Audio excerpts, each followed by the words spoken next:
On our 5th anniversary night, my father-in-law humiliated me in front of 550 elite guests. He called me a charity case with a worthless mechanic father. When I finally stood up for myself and exposed his massive tax fraud, my husband slapped me across the face while the entire ballroom watched. I did not cry. I just wiped the blood from my lip and made one phone call to the man they thought was a grease monkey. "Dad," I said, "please come and destroy them." Before I continue this story, let me know where you are watching from in the comments below. Hit like and subscribe if you have ever had to teach arrogant people a lesson they will never forget. My name is Stella, and I am 33 years old.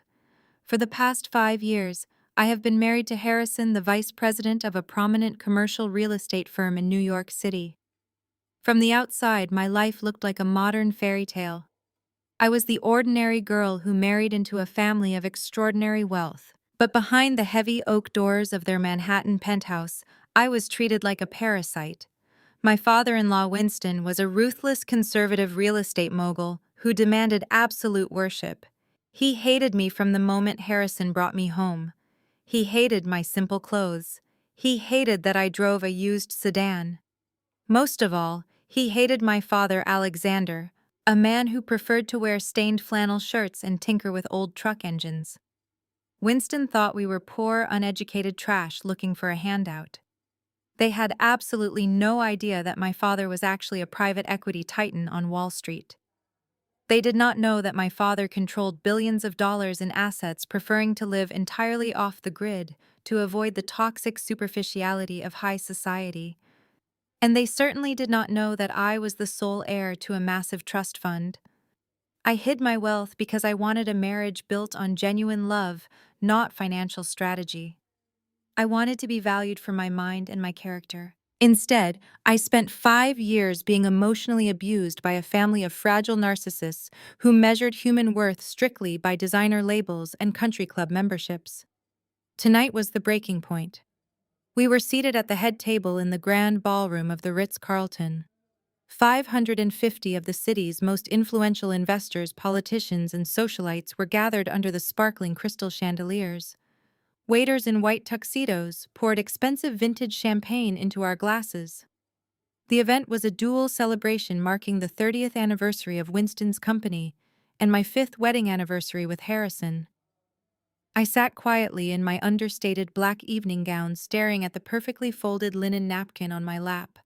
The air in the room felt thick and suffocating.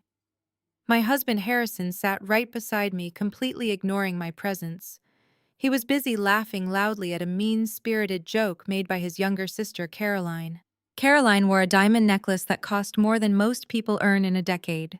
I knew for a fact that she purchased that necklace using company funds that were supposed to be allocated for employee healthcare benefits. I knew this because I was the one who had to fix the accounting error. For the past 5 years, I had been working anonymously as a senior financial risk analyst through a third-party consulting firm. Winston and Harrison were completely unaware that the brilliant analyst they hired to clean up their catastrophic financial messes was actually their despised daughter-in-law. I was the one who worked 80-hour weeks fixing their illegal commercial zoning violations. I restructured their toxic debt so they could keep living their lavish lifestyle. They treated me like garbage at the family dinner table, completely blind to the fact that my financial models were the only reason they were not currently sitting in a federal prison for tax evasion. The clinking of a silver spoon against a crystal flute echoed through the massive ballroom. The chatter of the elite crowd died down instantly. Winston stood at the podium looking like a king addressing his loyal subjects. At 62 years old, he radiated arrogant authority. He adjusted his expensive silk tie and leaned into the microphone. "Thank you all for being here tonight," Winston began, his voice booming through the speakers. "Tonight we celebrate the unmatched success of our real estate empire, but we also celebrate my son Harrison. 5 years ago, Harrison performed a tremendous act of charity. My stomach tightened into a painful knot. I knew exactly what he was doing." Winston looked directly at me with a cruel, mocking smirk playing on his lips. Harrison married Stella Winston continued, his voice dripping with venomous condescension. A girl burdened with mountains of student loans. A girl raised by a lowly mechanic who probably spends his days covered in cheap motor oil. Harrison brought her into our world of privilege. He gave her a luxurious life she could never have imagined in her wildest dreams.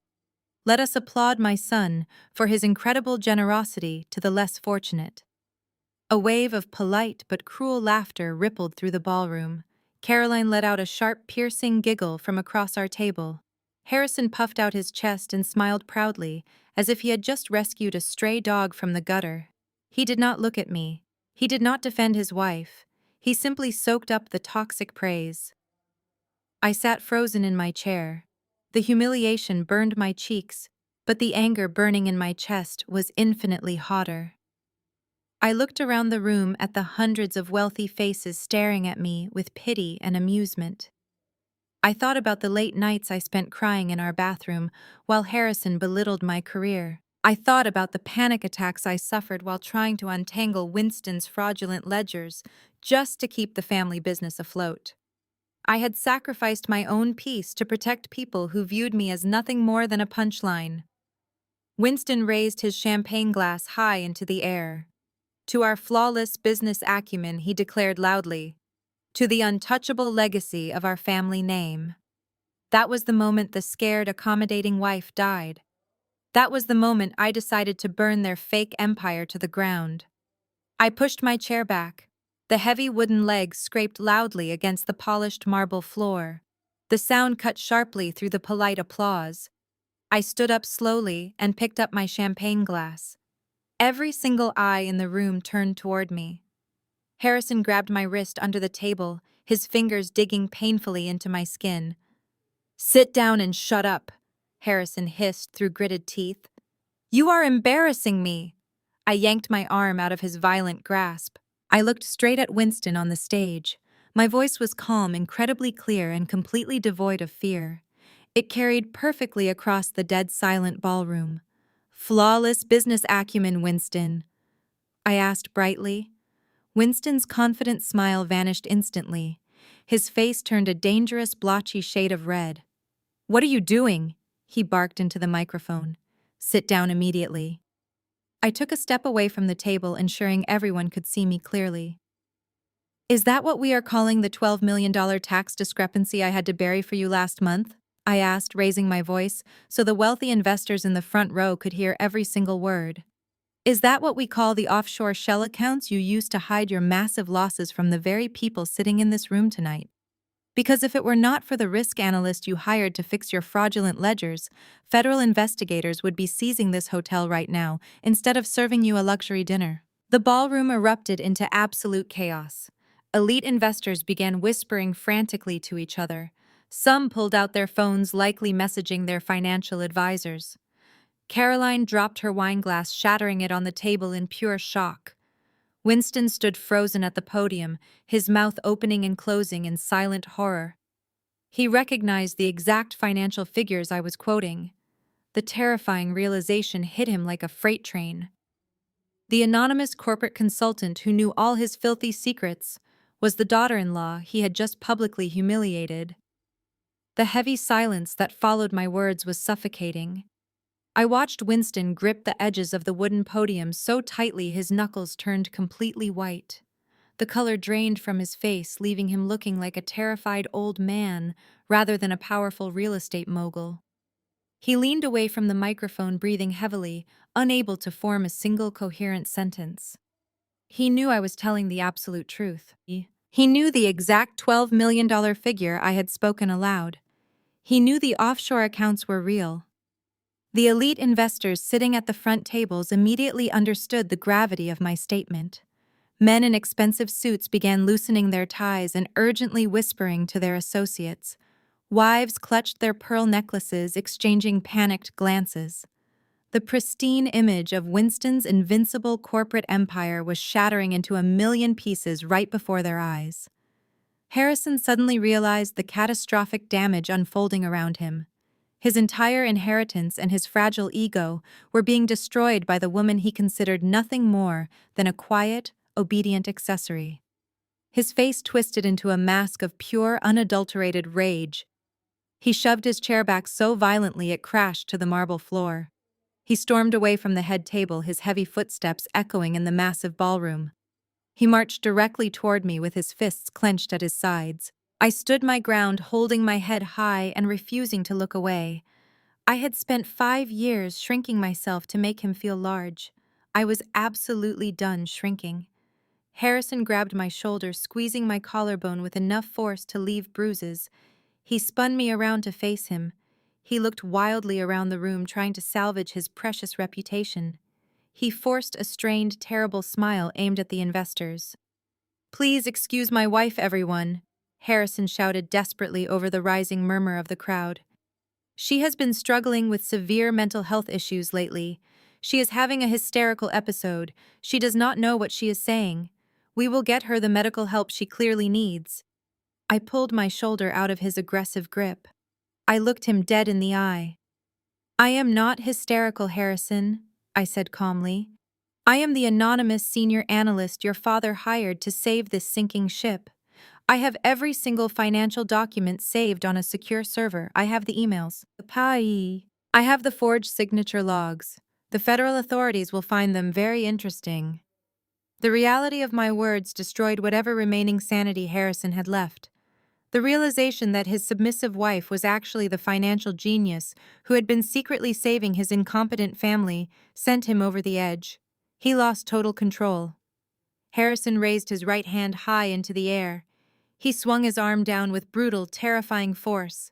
His heavy palm struck the left side of my face. The sickening sound of flesh hitting flesh echoed loudly through the ballroom. The sheer violence of the blow threw me entirely off balance. My vision flashed bright white. I stumbled backward and crashed hard onto my knees against the cold marble floor. The impact sent a sharp pain shooting up my legs, but the burning sting on my cheek was infinitely worse. My ears rang loudly from the sudden strike. The entire ballroom of 550 guests fell dead silent. The string quartet in the corner abruptly stopped playing. The waiters froze in their tracks, holding trays of expensive caviar. For one brief second, I thought someone might step forward to help me. I thought surely someone in this room full of supposedly civilized, educated people would condemn a man for striking his wife in public. I was entirely wrong. Instead of outrage, the silence was quickly broken by cruel, judgmental whispers directed entirely at me. The wealthy socialites and arrogant businessmen began murmuring behind their hands. I heard a woman at the next table whisper that I completely deserved it for humiliating my husband. An older man muttered that working-class girls simply do not know how to behave in polite society. Caroline let out an audible sigh of disgust, crossing her arms and rolling her eyes at my figure on the floor. They were not horrified by his violence. They were horrified by my disobedience. In their twisted, privileged world, a husband hitting his wife was perfectly acceptable if she dared to challenge his authority. Harrison stood towering over me, breathing heavily like a wild animal. His chest heaved up and down in his tailored tuxedo. He pointed a shaking finger directly at my face. His voice dripped with absolute venom and superiority. "You are completely crazy," Harrison hissed, his words carrying across the quiet room. "How dare you bite the hand that feeds you? If it were not for this family and our money, you would be absolutely nothing. You and your pathetic grease monkey father would be starving under a bridge right now. You are a charity case, Stella. You are just a poor mechanic's daughter who got lucky. We gave you everything, and you ruined it." I knelt on the cold floor listening to his arrogant tirade. I felt a warm metallic liquid pooling inside my mouth. I slowly raised my hand and touched the corner of my lips. My fingers came away stained with bright red blood. Harrison had hit me hard enough to split my lip open. I looked at the blood on my fingers.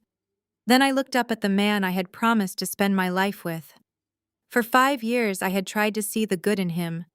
I had tried to believe he was just misguided or pressured by his terrible father. But seeing him stand there basking in his own cruel violence, I felt absolutely nothing for him anymore. The love was entirely gone. The obligation was gone. I did not shed a single tear. I did not beg for his forgiveness. I wiped the blood from my mouth using the back of my hand. I stood up slowly, deliberately, taking my time. I smoothed the fabric of my black evening gown.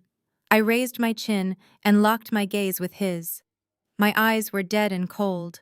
I looked at Harrison not as my husband, but as a corpse. I looked at him like he was a bug waiting to be crushed under a heavy boot. The arrogant smirk on his face faltered slightly when he saw the absolute lack of fear in my expression. I reached into my small evening clutch. I bypassed the tissues and the lipstick. I pulled out my phone. It was time to introduce Harrison and his miserable family to the mechanic they thought was so pathetic. It was time to show them exactly what happens when you strike the sole heir of a Wall Street titan. I unlocked my phone screen and tapped the only contact I needed right now. The name Dad glowed brightly against the harsh, sophisticated lighting of the grand ballroom. I raised the phone to my ear. The line rang exactly once before his deep, familiar voice answered the call. "Dad," I said. My voice was completely steady and entirely empty of the tears that everyone in this room expected me to shed. "Come pick me up, and get ready to pull the net." I pressed end before he could reply. He did not need to ask any questions. He already knew exactly what those words meant. We had prepared for this exact contingency for months, waiting for the perfect moment to strike. Harrison burst into a loud theatrical laugh that echoed off the high ceilings. He pointed a finger at me and looked around at the wealthy investors, ensuring they were all paying attention to his impromptu comedy show. "Did you hear that, everyone?" Harrison shouted, his voice dripping with absolute venom. "She just called her daddy. What is he going to do, Stella? Is he going to drive his rusted-out 1998 pickup truck to the front entrance of the Ritz-Carlton? Is he going to fix my transmission in the valet line to teach me a lesson? Maybe he can change my oil while he is begging me to take his crazy daughter back." A few sycophantic business partners chuckled at his terrible joke. But before Harrison could continue his arrogant tirade, I felt a strong, steady hand gently grip my elbow. I turned my head and saw Donovan. Donovan was Caroline's husband. He was a brilliantly talented cardiothoracic surgeon and an African-American man who had fought tooth and nail for every single thing he had achieved in this world. He was also the only person in this room of 550 elites who actually possessed a working moral compass. He stepped squarely between me and Harrison, using his tall, athletic frame to completely block my husband's line of sight. "Are you okay?" Stella Donovan asked quietly. His dark, intelligent eyes scanned my split lip with professional medical concern, ignoring the chaotic noise of the room. Harrison's face turned a violent shade of purple at the sight of someone daring to intervene. He stepped aggressively toward Donovan, puffing out his chest in a pathetic display of dominance. "Back off, Donovan." Harrison spat. "This is family business. Do not interfere with my wife, you pathetic freeloader. You should be fetching my drinks, not standing in my way. You are lucky we even let you sit at the main table tonight." Donovan did not flinch. He stood perfectly still, towering over Harrison with an effortless, intimidating authority. The arrogant smirk vanished from Harrison's face as Donovan took one slow, deliberate step closer, forcing my husband to take an awkward step back. The racial and class prejudices this family held against Donovan were a poorly kept secret. They smiled at him in public to project a progressive liberal image, but they mocked his working-class Detroit roots in private. They resented him deeply because he was black, self-made, and infinitely more successful than they would ever be without crawling back to Daddy's bank account. Freeloader, Donovan repeated. His voice was dangerously low, but it carried a razor-sharp edge that sliced right through the heavy tension of the ballroom. "Let us get something perfectly straight right now, Harrison." Caroline gasped from her seat, sensing what was coming. "The only reason your sister can afford to parade around in that diamond necklace tonight is because I work 60-hour shifts in the operating room," Donovan stated, his words ringing out with absolute clarity. "My surgeon's salary pays the mortgage on that sprawling mansion she pretends she bought." My money covers her luxury car leases and her daily designer shopping sprees because her precious trust fund dried up 3 years ago. Do not ever speak to me about freeloading while your entire family survives on my hard work and Stella's financial genius. Now get out of my way before I forget my medical oath and break your jaw. The entire ballroom collectively gasped. Caroline buried her face in her hands, utterly humiliated, as the truth of her financial dependence was laid bare before the city's most vicious gossips. Winston looked like he might actually have a heart attack right there on the stage. Donovan understood my pain intimately because he lived it every single day in their toxic household. He knew exactly what it felt like to be used and discarded by these narcissistic monsters. I looked at Donovan and gave him a slow, genuine nod of profound gratitude. "Thank you, Donovan," I said softly. "But I can walk out of here myself. Take care of yourself. Do not let them drag you down with them." I turned my back on Harrison. I turned my back on Winston and Caroline and every single judgmental socialite in that suffocating room. I walked toward the grand exit doors with my head held high. My heels clicked rhythmically against the polished marble floor. No one dared to stop me. The security guards parted like the Red Sea as I pushed through the heavy brass doors, leaving the dead silence of the ballroom behind me. I walked out into the cool, crisp New York night air. The valet attendants were scrambling around the front drive. I heard the hotel doors swing open behind me. Harrison had followed me out to the main lobby, clearly unable to let me have the last word. He stood near the revolving glass doors, watching me wait on the curb. "Go ahead and run," Harrison yelled down the steps. "You will be crawling back to me begging for bus fare by tomorrow morning. Nobody else is going to want a broken, damaged liability like you." I did not even bother to turn around. I ignored him entirely, keeping my eyes focused on the street ahead. Less than 2 minutes later, the low, intimidating rumble of a massive engine echoed down the avenue. It was definitely not a rusted pickup truck. A pristine, midnight black armored Rolls-Royce Phantom glided smoothly up the hotel driveway and stopped exactly in front of me. 4 massive men in dark tailored suits equipped with earpieces stepped out of the vehicle with terrifying military precision.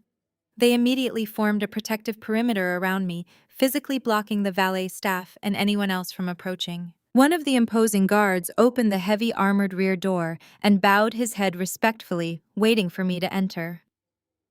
I stepped into the luxurious leather interior without casting a single glance backward. Through the tinted bulletproof glass, I could see Harrison standing completely frozen on the hotel steps. His jaw was practically touching the concrete.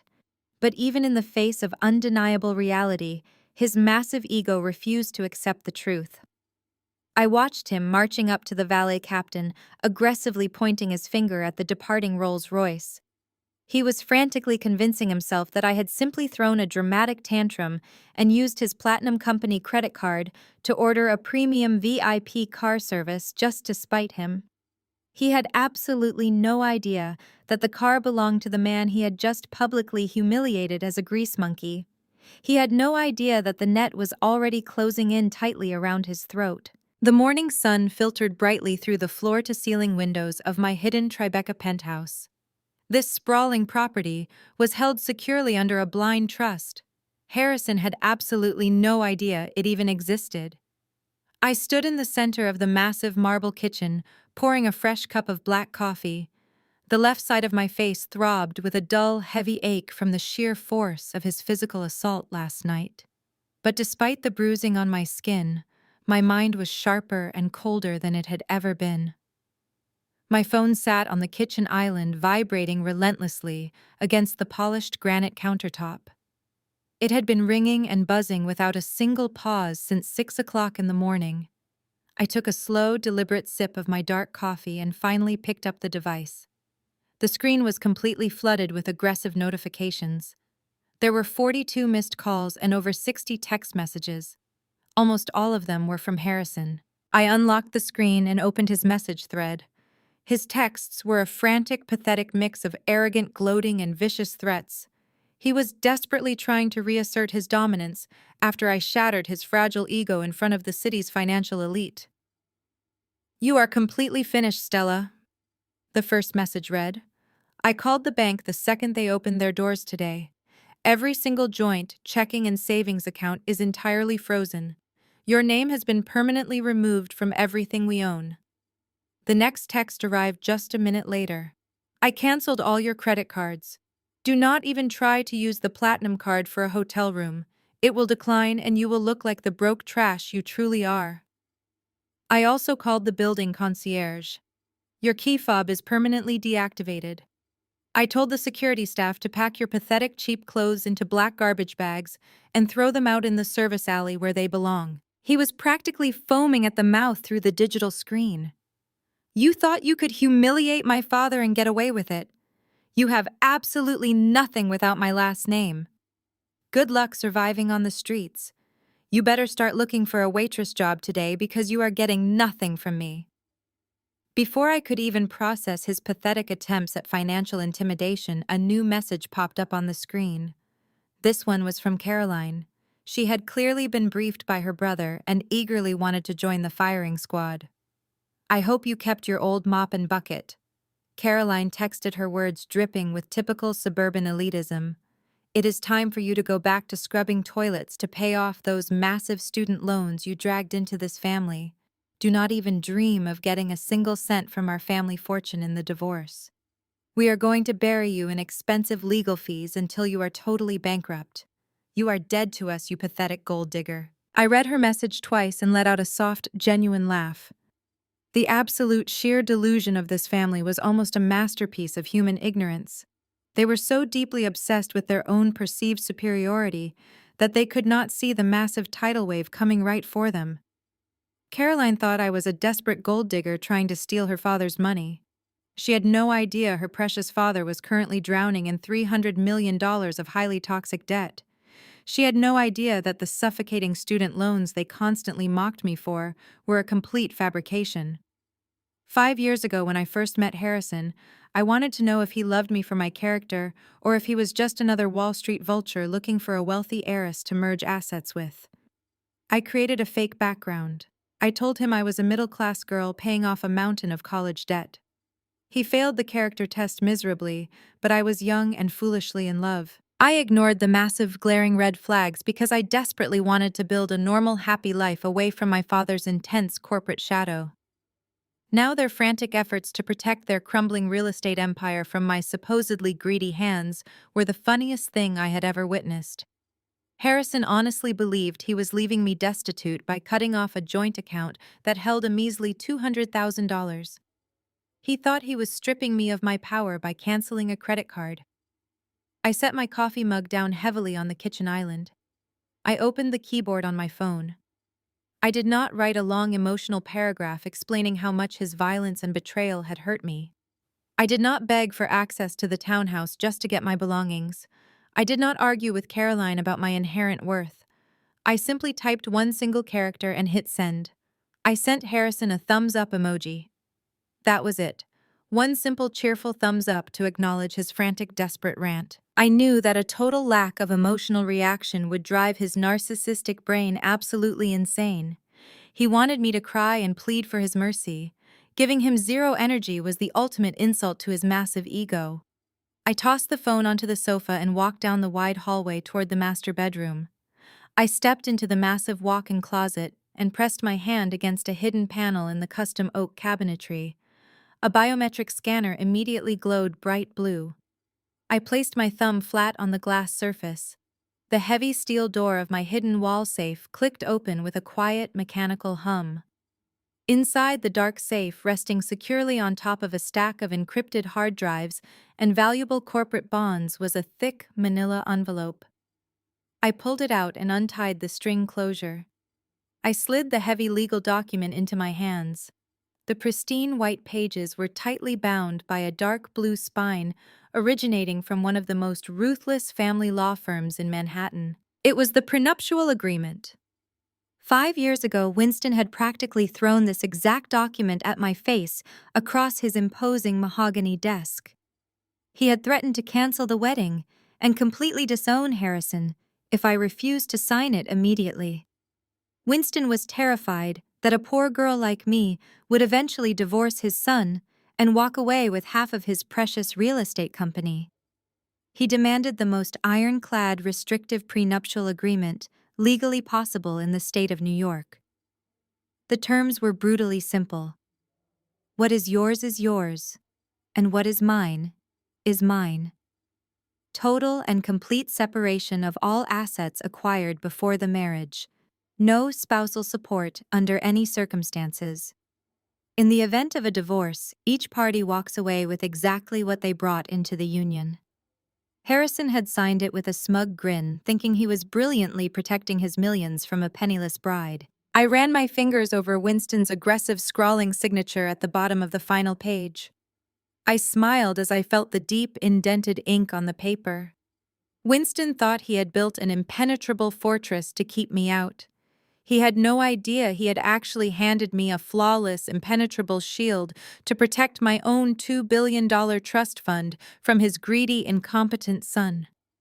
They wanted me to leave with exactly what I brought into this marriage. I was more than happy to oblige. The elevator doors opened silently to the top floor of the most ruthless family law firm in Manhattan. The air up here smelled of polished mahogany and quiet, absolute power.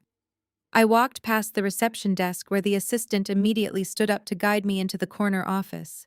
Bradley was already waiting for me. He was the kind of legal shark who charged $1,000 an hour and never lost a case.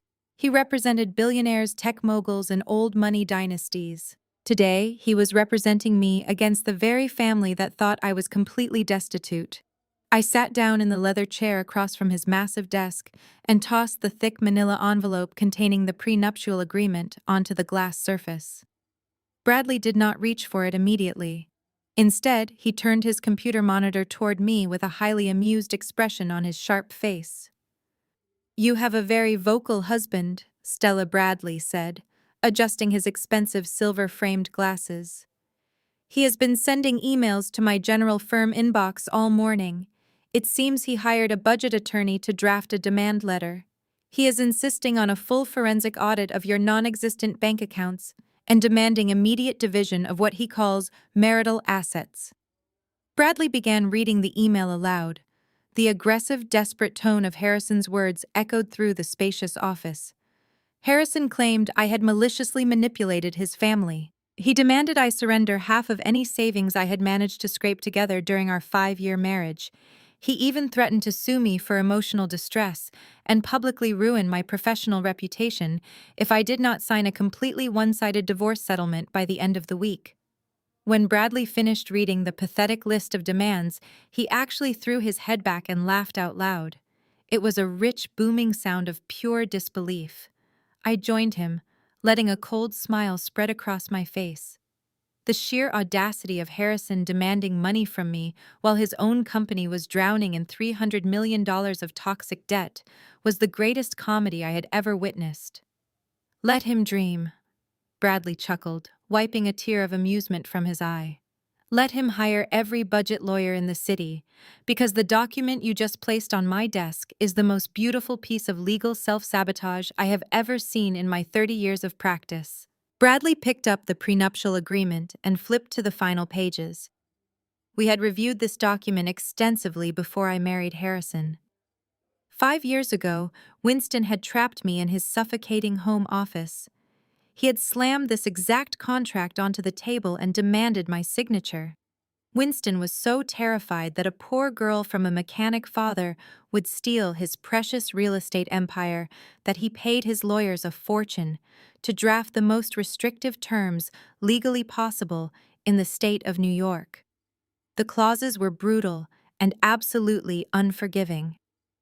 The agreement stated that all assets acquired prior to the marriage remained the sole and exclusive property of the original owner. It explicitly waived any right to spousal support alimony or asset division, regardless of the length of the marriage. It dictated that in the event of a divorce, neither party could touch a single penny of the other person's wealth. What is yours, and what is mine is mine. Total, absolute financial separation.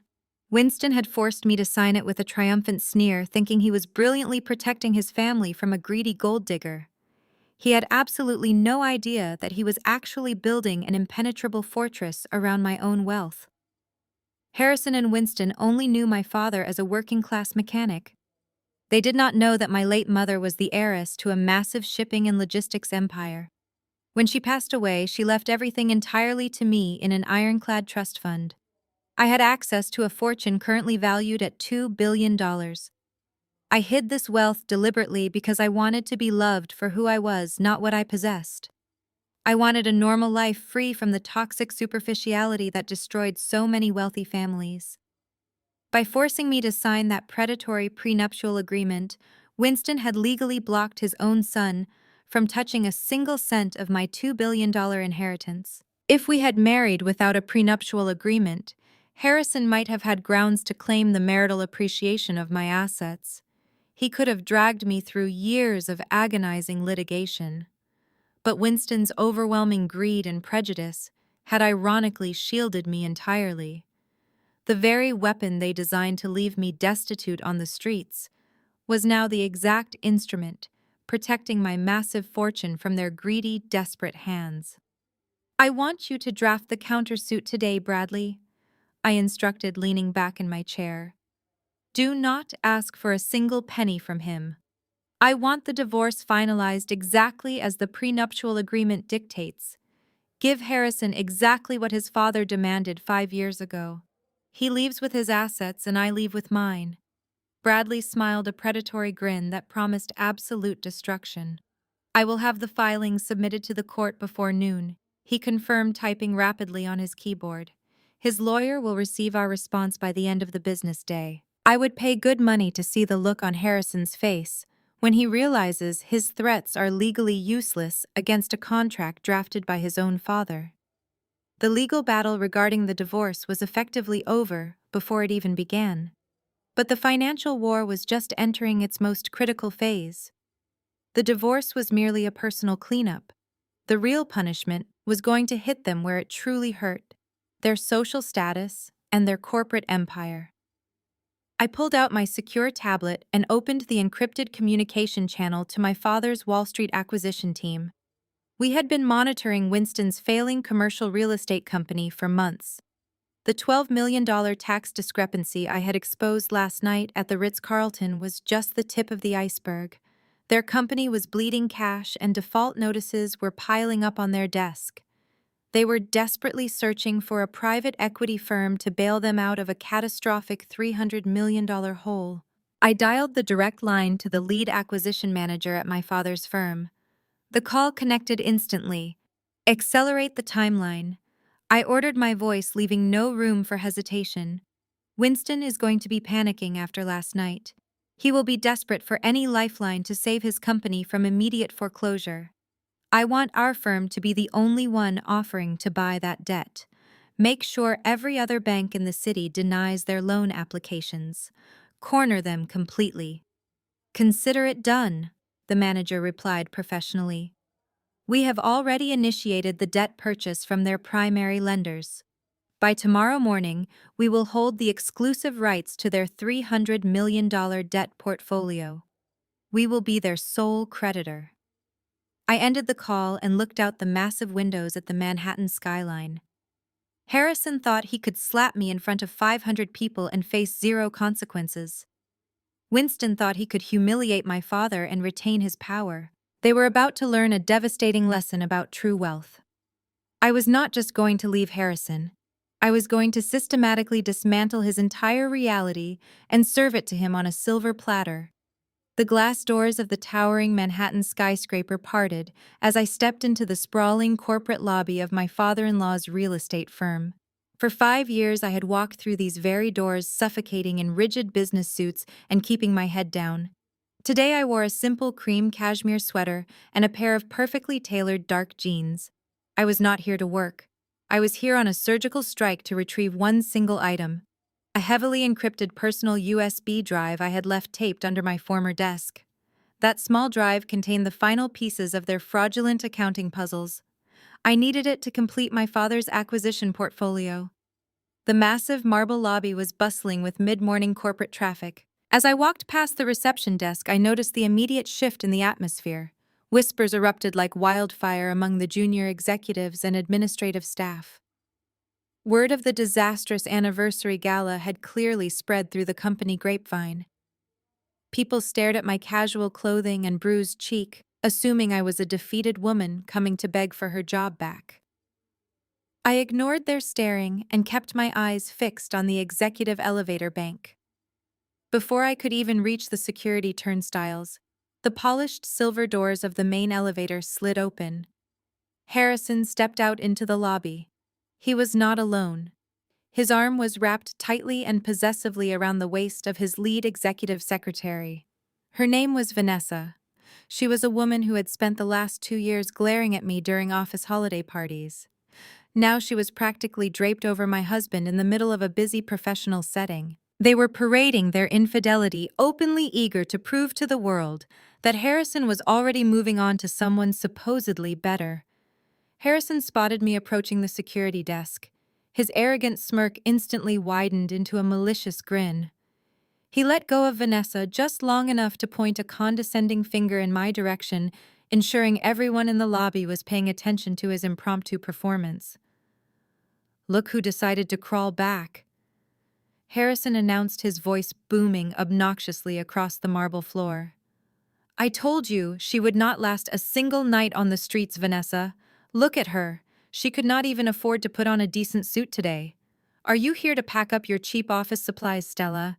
Make sure you grab some cardboard boxes from the loading dock. You're going to need them when you move under the Brooklyn Bridge tonight." Vanessa let out a high-pitched, grating laugh that echoed annoyingly against the glass walls. She leaned closer to Harrison, pressing herself against his tailored suit jacket.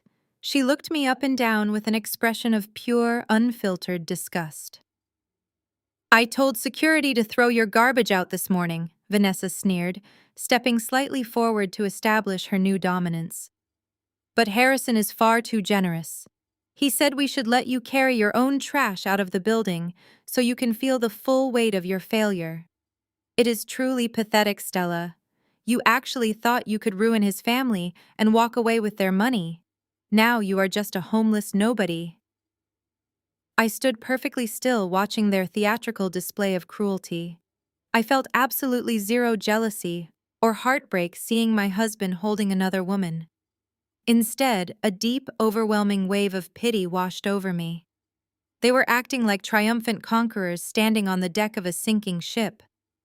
Vanessa aggressively reached up to adjust Harrison's lapel. As she made the exaggerated movement, the bright lobby lights caught the heavy, sparkling metal on her left wrist. It was a brand-new diamond-encrusted Cartier watch.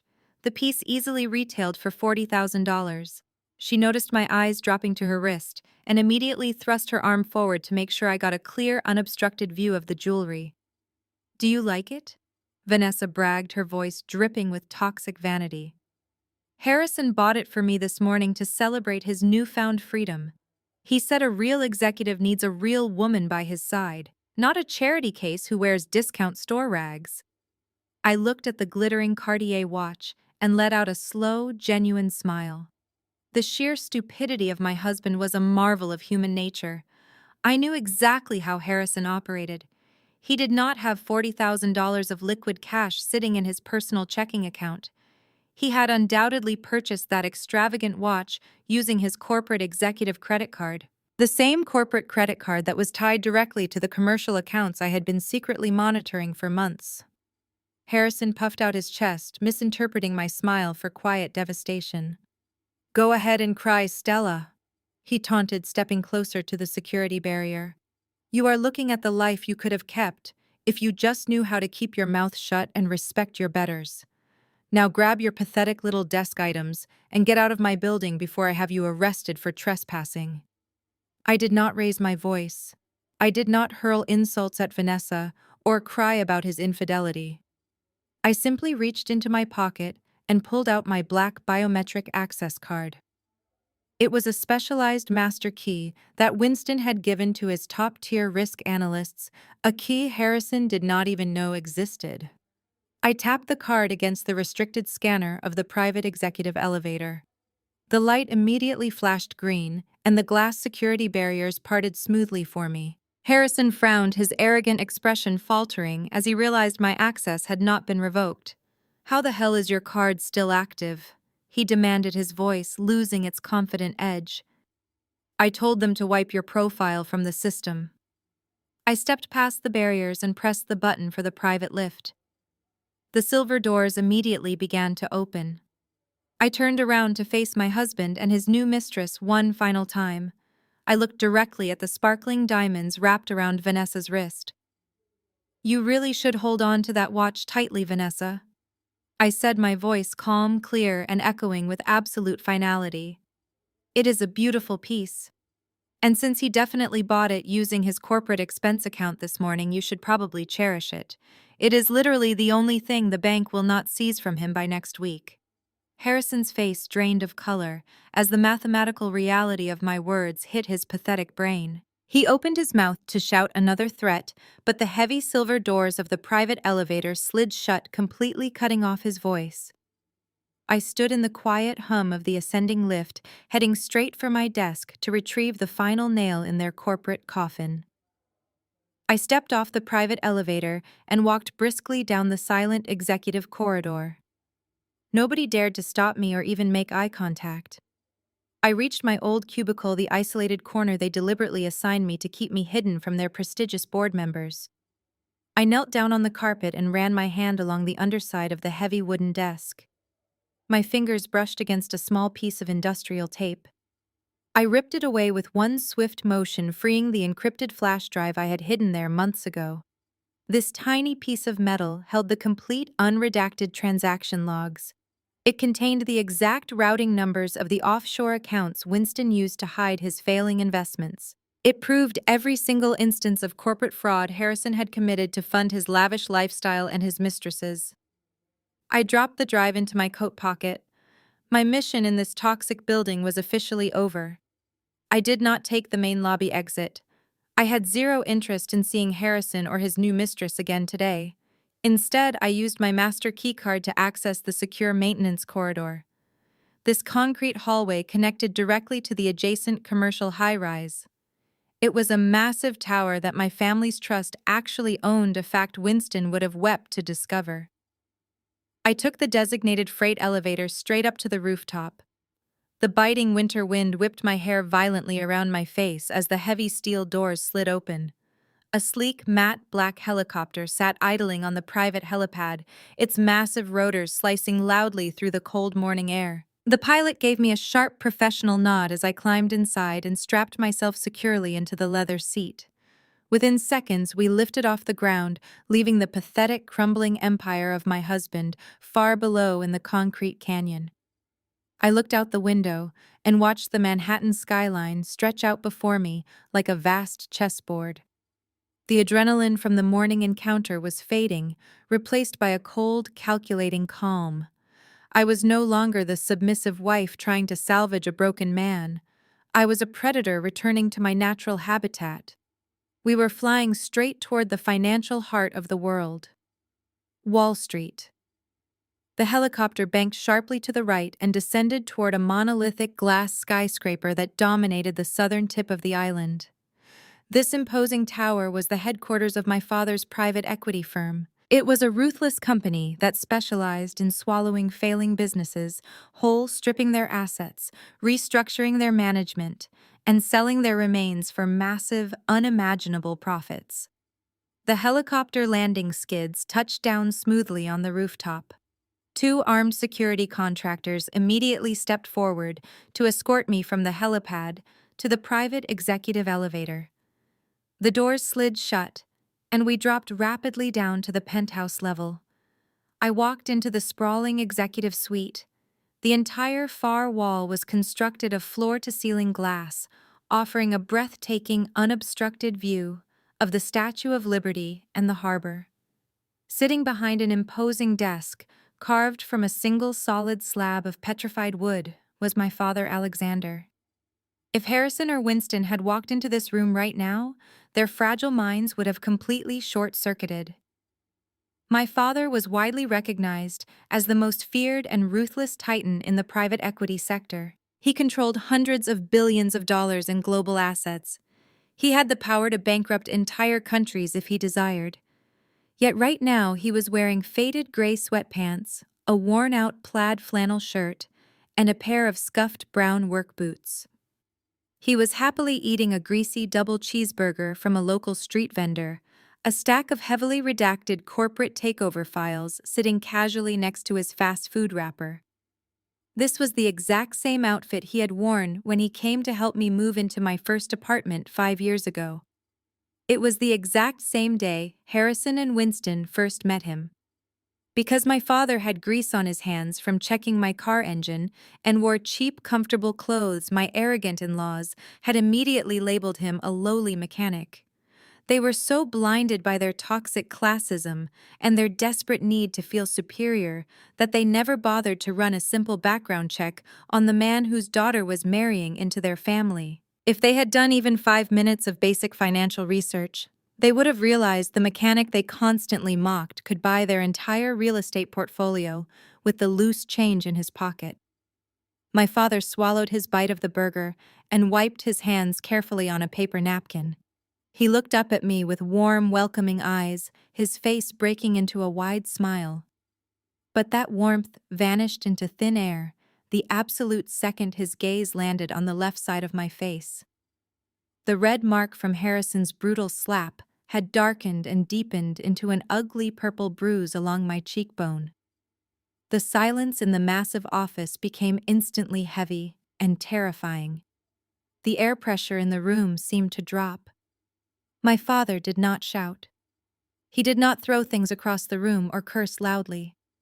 The most dangerous men in the world never need to raise their voices to show their lethal intent. He simply leaned back in his expensive leather chair and stared at the physical evidence of my husband's violence.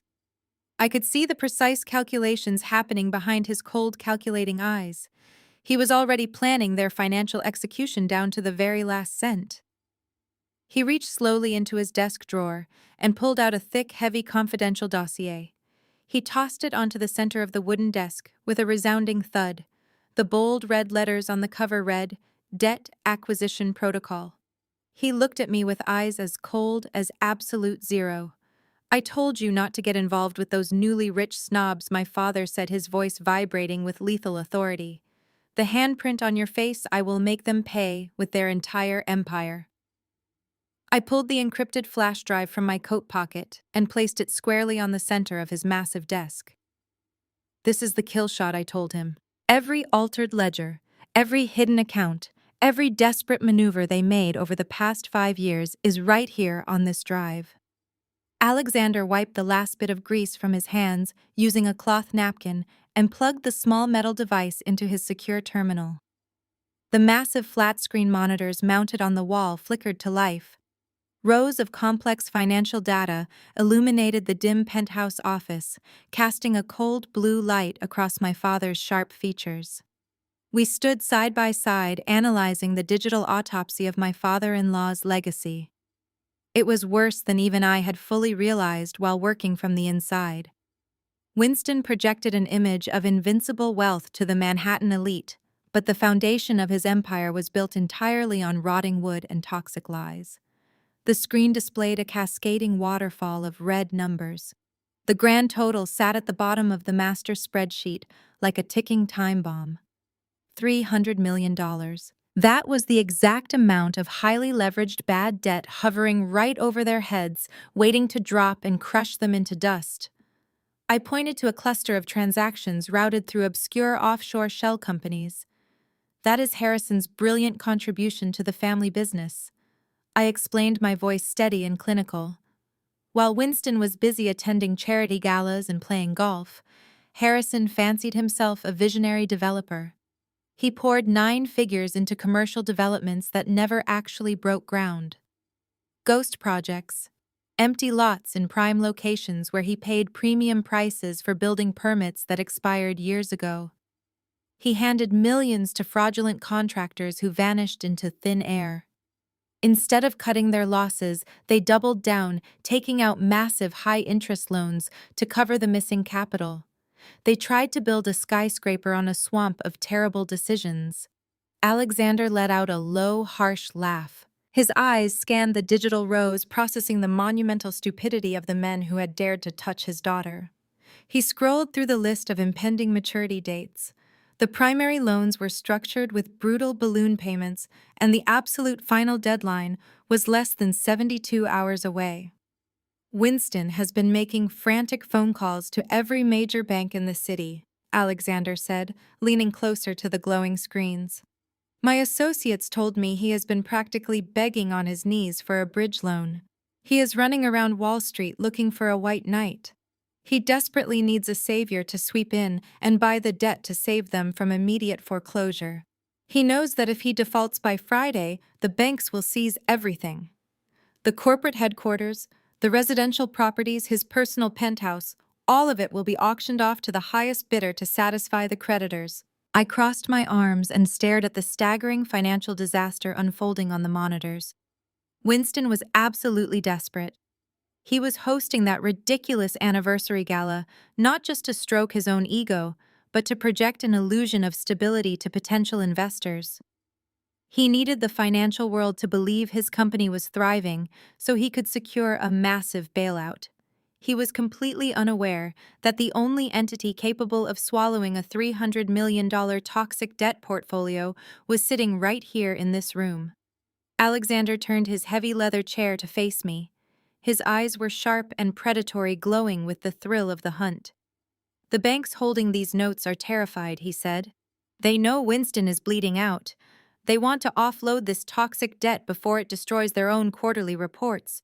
If we move right now, we can buy these loans for pennies on the dollar. They will practically hand us the paperwork just to wash their hands of the mess and avoid the public relations nightmare of a high-profile default. I looked at the damning numbers flashing on the screen. I pictured Harrison slapping me across the face in front of 500 people. I pictured him standing in the lobby with his mistress sneering at me and telling me to go sleep under a bridge.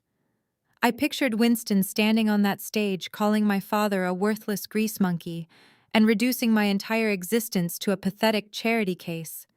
They had built their entire identity on the illusion of supreme power. It was time to show them what real power actually looked like. Do it, I commanded without a single ounce of hesitation. Buy every single one of those loans. I want our firm to hold the exclusive rights to their entire debt portfolio by the end of the business day. I want to own the very ground they walk on. Alexander smiled a terrifying, proud smile. He picked up his secure red phone, which connected directly to the senior trading floor below us. He barked a series of rapid-fire instructions to his elite acquisition team. His orders were absolute and unforgiving. He authorized the immediate purchase of the entire $300 million debt package, demanding a swift and silent execution from his top brokers. Within exactly 45 minutes, the massive financial transaction was completely finalized. The nervous banking executives enthusiastically sold off the toxic debt to our private equity firm, signing away their administrative rights with tremendous relief. The digital ink dried on the acquisition contracts, locking the trap firmly shut. I stood looking out the floor-to-ceiling windows at the sprawling city below. The legal transfer was officially complete. The banks no longer held the keys to Winston's kingdom. From this exact moment forward, the largest creditor holding the absolute power of life and death over their entire arrogant family was me. Across town, the atmosphere inside Winston's sprawling Upper East Side mansion was toxic and suffocating. Winston sat behind his massive mahogany desk, gripping a crystal glass of bourbon so hard his knuckles ached. He had just slammed the receiver onto the base of his antique telephone. The final shred of hope had evaporated into thin air. The primary lender had officially rejected his desperate plea for a 90-day extension on the $300 million balloon payment. The bank executive had been entirely unsympathetic, citing severe irregularities in the recent financial disclosures. The walls of their fraudulent real estate empire were buckling under the immense pressure. Harrison paced frantically across the imported Persian rug, running his trembling hands through his perfectly styled hair. He was sweating through his expensive designer shirt, terrified of losing his luxury cars, his status, and his mistresses. The heavy oak doors of the study flew open violently.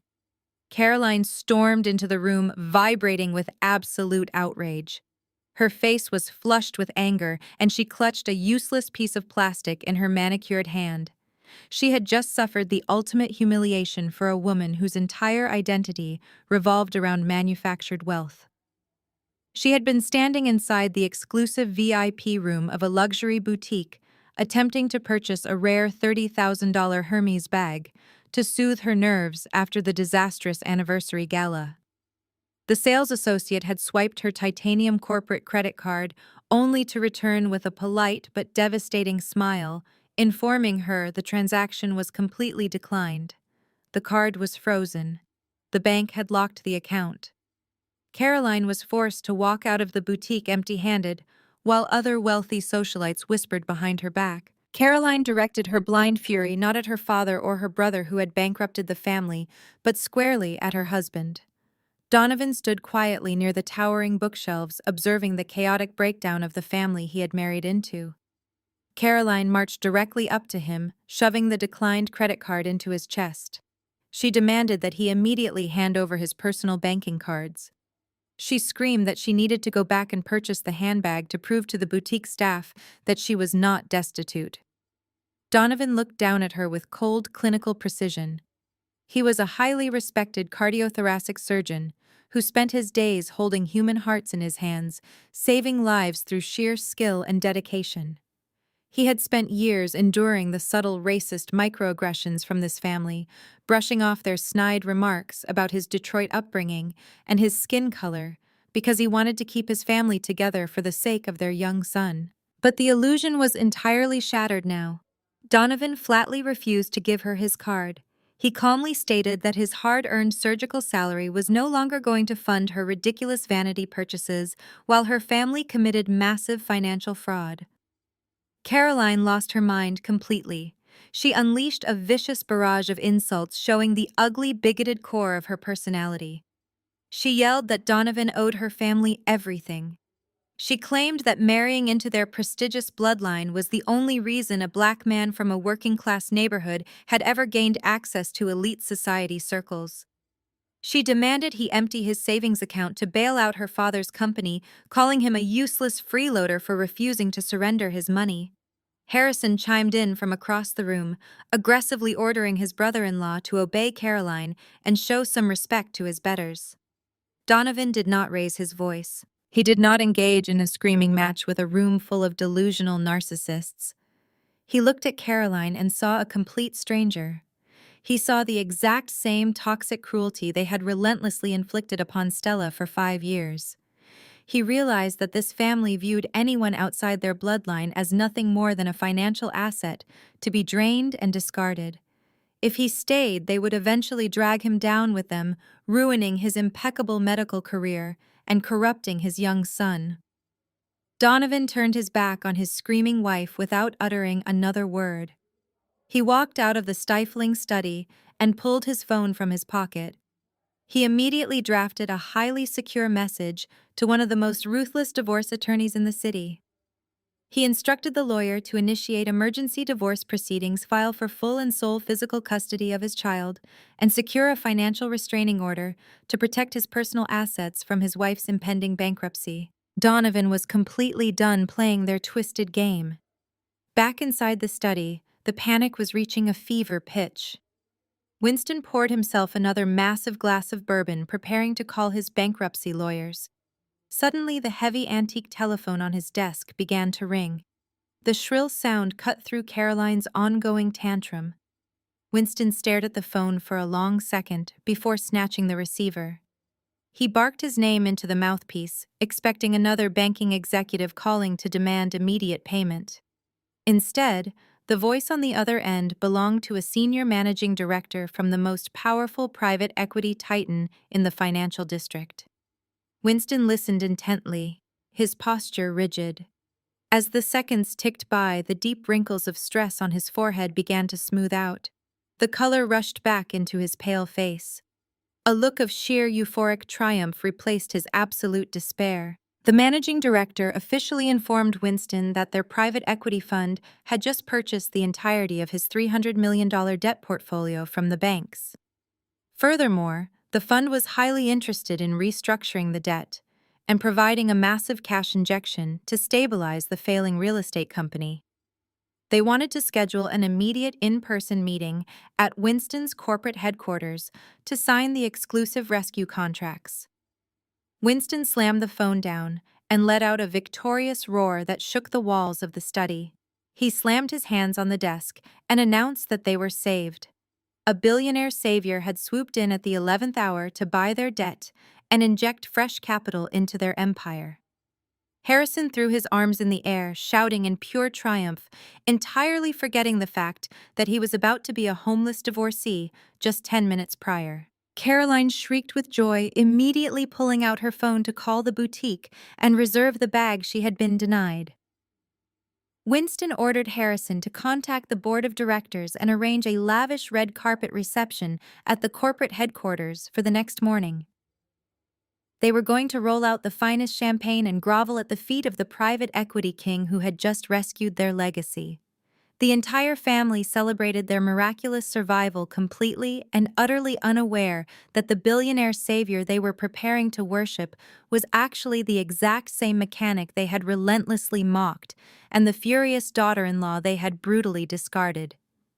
The conference room on the top floor of my father's private equity firm was transformed into an execution chamber. There were no weapons or physical violence here, only mountains of legal paperwork that held the power to completely eradicate an entire family dynasty. I sat at the head of the massive obsidian glass table, flanked by a dozen of the most ruthless corporate litigators and financial forensic experts in Manhattan. The air conditioning hummed quietly, providing a stark contrast to the boiling tension of the impending slaughter. Spread out before me were the foreclosure documents. The papers were thick and heavy with the weight of absolute ruin. My legal team had spent the last several hours cross-referencing every single line of the $300 million debt portfolio my father had just purchased from the panicked banks. We were not simply acquiring their debt. We were meticulously building an inescapable financial cage. I dragged my expensive fountain pen across the signature line of the final authorization, legally sealing the fate of my father-in-law's commercial real estate empire. I gave a sharp nod to the lead attorney, a fierce woman who specialized in hostile corporate takeovers. "I want every single exit route completely barricaded," I instructed, my voice echoing cleanly off the glass walls. "The moment Winston signs the restructuring agreement tomorrow morning, our acceleration clauses must automatically trigger the absolute second he defaults on the new impossible terms we are setting. I want liens placed on every commercial property that carries his family name. I want injunctions filed against Harrison's personal assets. They have relied on sleazy corporate loopholes to survive for the past 5 years. Tonight, we permanently close every single one of those doors." The legal team nodded in perfect unison, their fingers flying rapidly across encrypted laptops. They were locking down the secondary holding companies Harrison had secretly established to hide his stolen funds. They were drafting the immediate seizure notices for the luxury vehicles the country club shares and the fraudulent offshore accounts. We were methodically stripping them of their financial oxygen. There would be absolutely no bridge loans, no silent partners, and no desperate bailouts available to them by tomorrow afternoon. Winston and Harrison were currently popping champagne and celebrating their salvation, utterly blind to the fact that they were dancing happily on a trapdoor I had personally wired with explosives. As the attorneys gathered the finalized foreclosure packets, my secure smartphone vibrated aggressively against the polished glass table. The screen lit up, cutting sharply through the dim, serious atmosphere of the war room. I glanced down and saw Harrison's name flash across the display. The sheer predictability of his arrogance was almost poetic. Even when he thought he had achieved ultimate victory, his fragile ego absolutely demanded that he kick the person he believed was already bleeding in the dirt. I swiped the screen open and read the message. The text was a chaotic, gloating mess of grammatical errors and unearned superiority. I am about to sign a $300 million bailout contract tomorrow morning, the message read. We found a billionaire private equity titan who actually recognizes true potential. Tomorrow I am going to be richer and more powerful than I have ever been. Meanwhile, you are probably wondering how you are going to afford your next hot meal. Get ready to receive your utility shutoff notices, you pathetic loser. You threw away a golden ticket and now you are going to rot in the gutter exactly where you belong. I stared at the glowing pixels on the screen. A cold, genuine smile spread slowly across my face. Harrison was so profoundly delusional that he was actively bragging to his executioner about the very guillotine she had built for his neck. He honestly believed he had outsmarted the entire financial universe. He thought a mysterious billionaire was swooping in out of the goodness of his heart to reward his fraudulent business practices. He had no idea that the titan he was preparing to grovel before was the man he repeatedly called a grease monkey. And he certainly had no idea that the ultimate decision-maker, the person holding the pen that would sign his absolute death warrant, was the woman he had slapped across the face just 24 hours ago. My fingers hovered over the digital keyboard. A lesser person might have hurled a vicious insult back. A weaker woman might have ruined the surprise just to feel a fleeting moment of immediate vindication. But I knew the supreme devastating power of total silence. I did not type a single letter. I did not send a mocking emoji or a sarcastic remark. I simply locked the screen and let the dark void swallow his desperate need for attention. The deafening silence would eat away at his anxiety, leaving him to scream his arrogant nonsense into an empty abyss. I stood up from the conference table, dismissing the elite legal team with a final nod of approval. The trap was flawlessly set, the documents were weaponized, and the stage was perfectly arranged for the grand finale. I walked out of the corporate war room and took the private elevator up to my personal residential suite in the penthouse. It was time to prepare for the final act of this theatrical tragedy. I stepped into my expansive walk-in closet. The recessed lighting automatically illuminated rows of immaculate high-end designer clothing. For 5 agonizing years, I had dressed to blend in and disappear.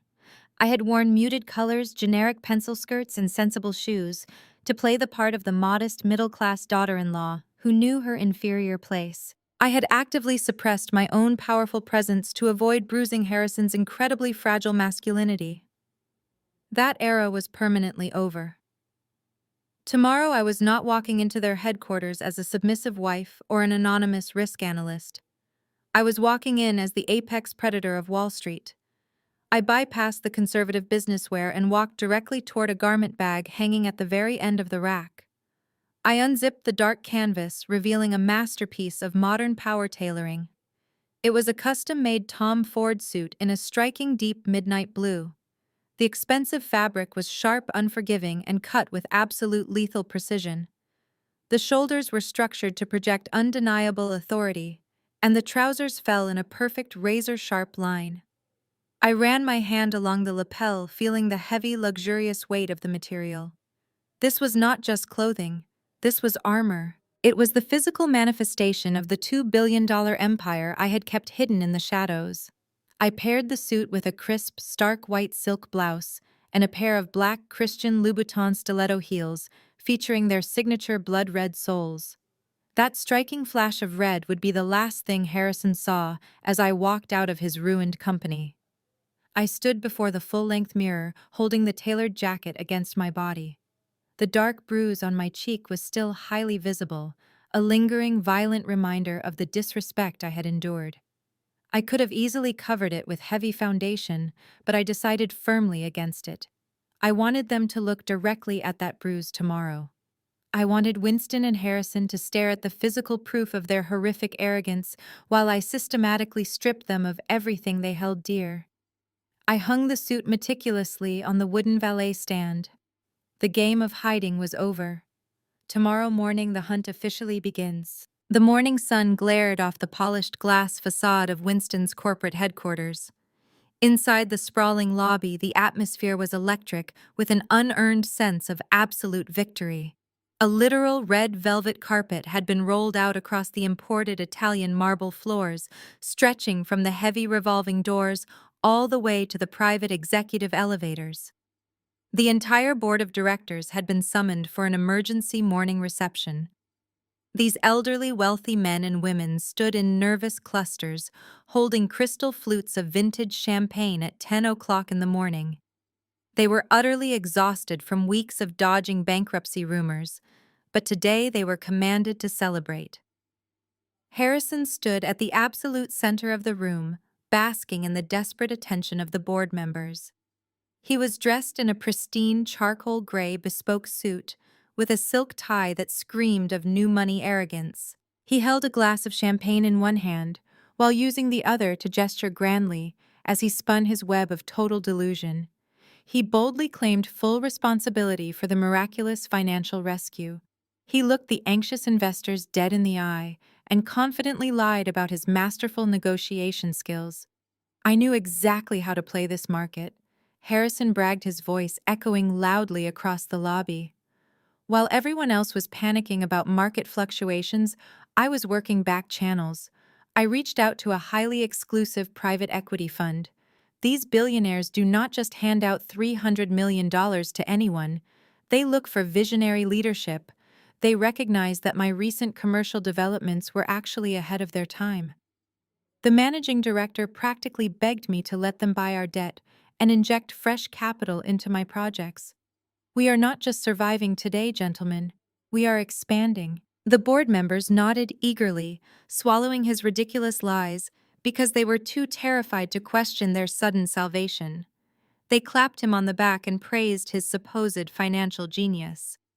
Harrison soaked up the fraudulent admiration like a sponge, completely blind to the fact that his visionary projects were the exact reason they were staring down the barrel of total corporate annihilation just a few hours ago. Standing perfectly positioned beside her brother was Caroline. She was wearing a vibrant designer dress and a smile so painfully fake it looked like it might crack her face. She was practically vibrating with toxic excitement, completely ignoring the sheer embarrassment she had suffered at the boutique the day before.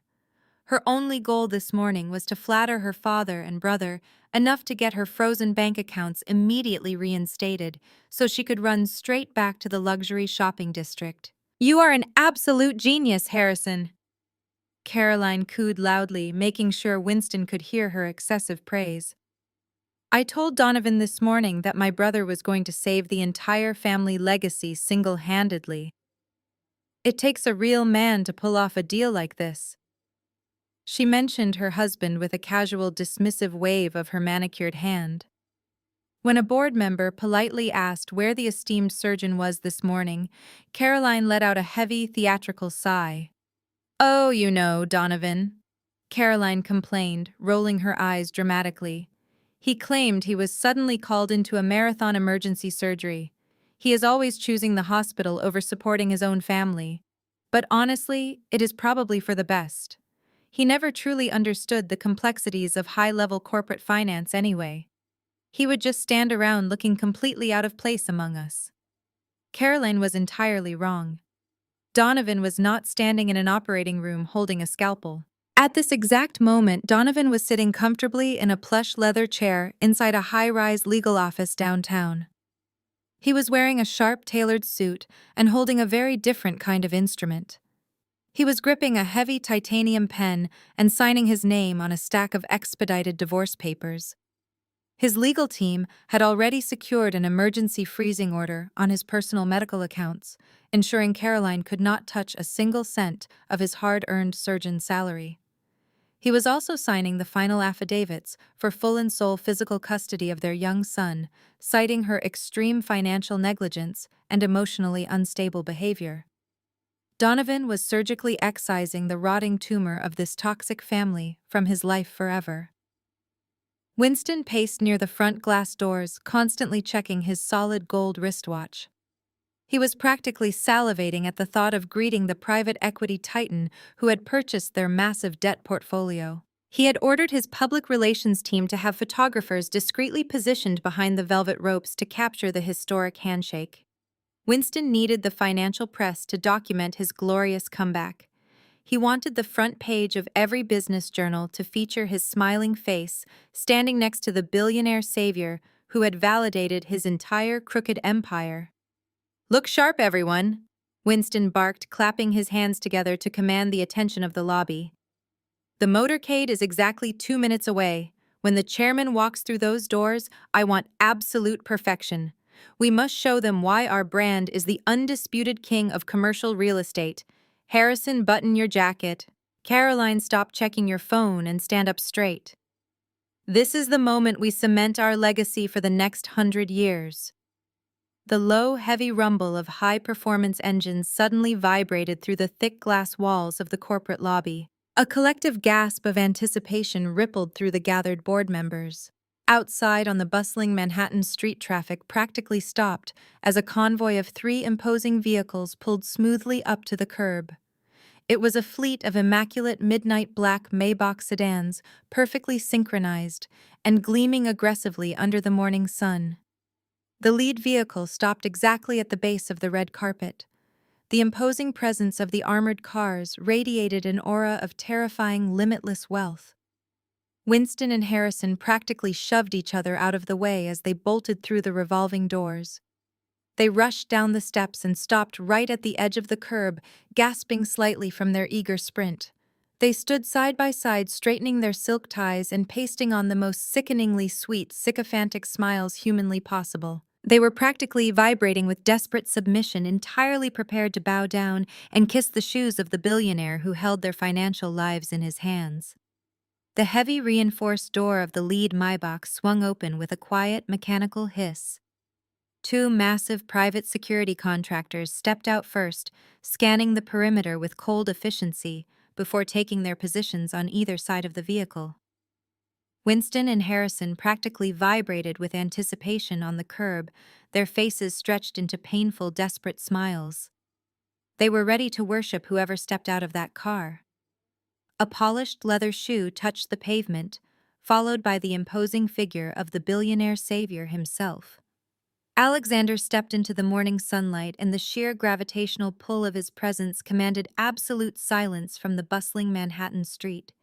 He was a terrifying vision of apex corporate power. The grease-stained flannel and scuffed work boots from 5 years ago were completely gone.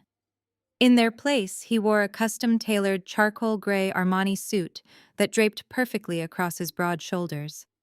A crisp, brilliant white dress shirt contrasted sharply against a midnight blue silk tie. A platinum Patek Philippe watch gleamed subtly at his wrist, serving as a quiet indicator of wealth that surpassed their wildest imaginations. His silver hair was impeccably styled, and his posture radiated the kind of terrifying authority that could only be forged in the ruthless fires of Wall Street. Winston literally shoved his own son out of the way to be the first to greet the Titan. He extended both of his hands, bowing his head in a pathetic display of absolute submission.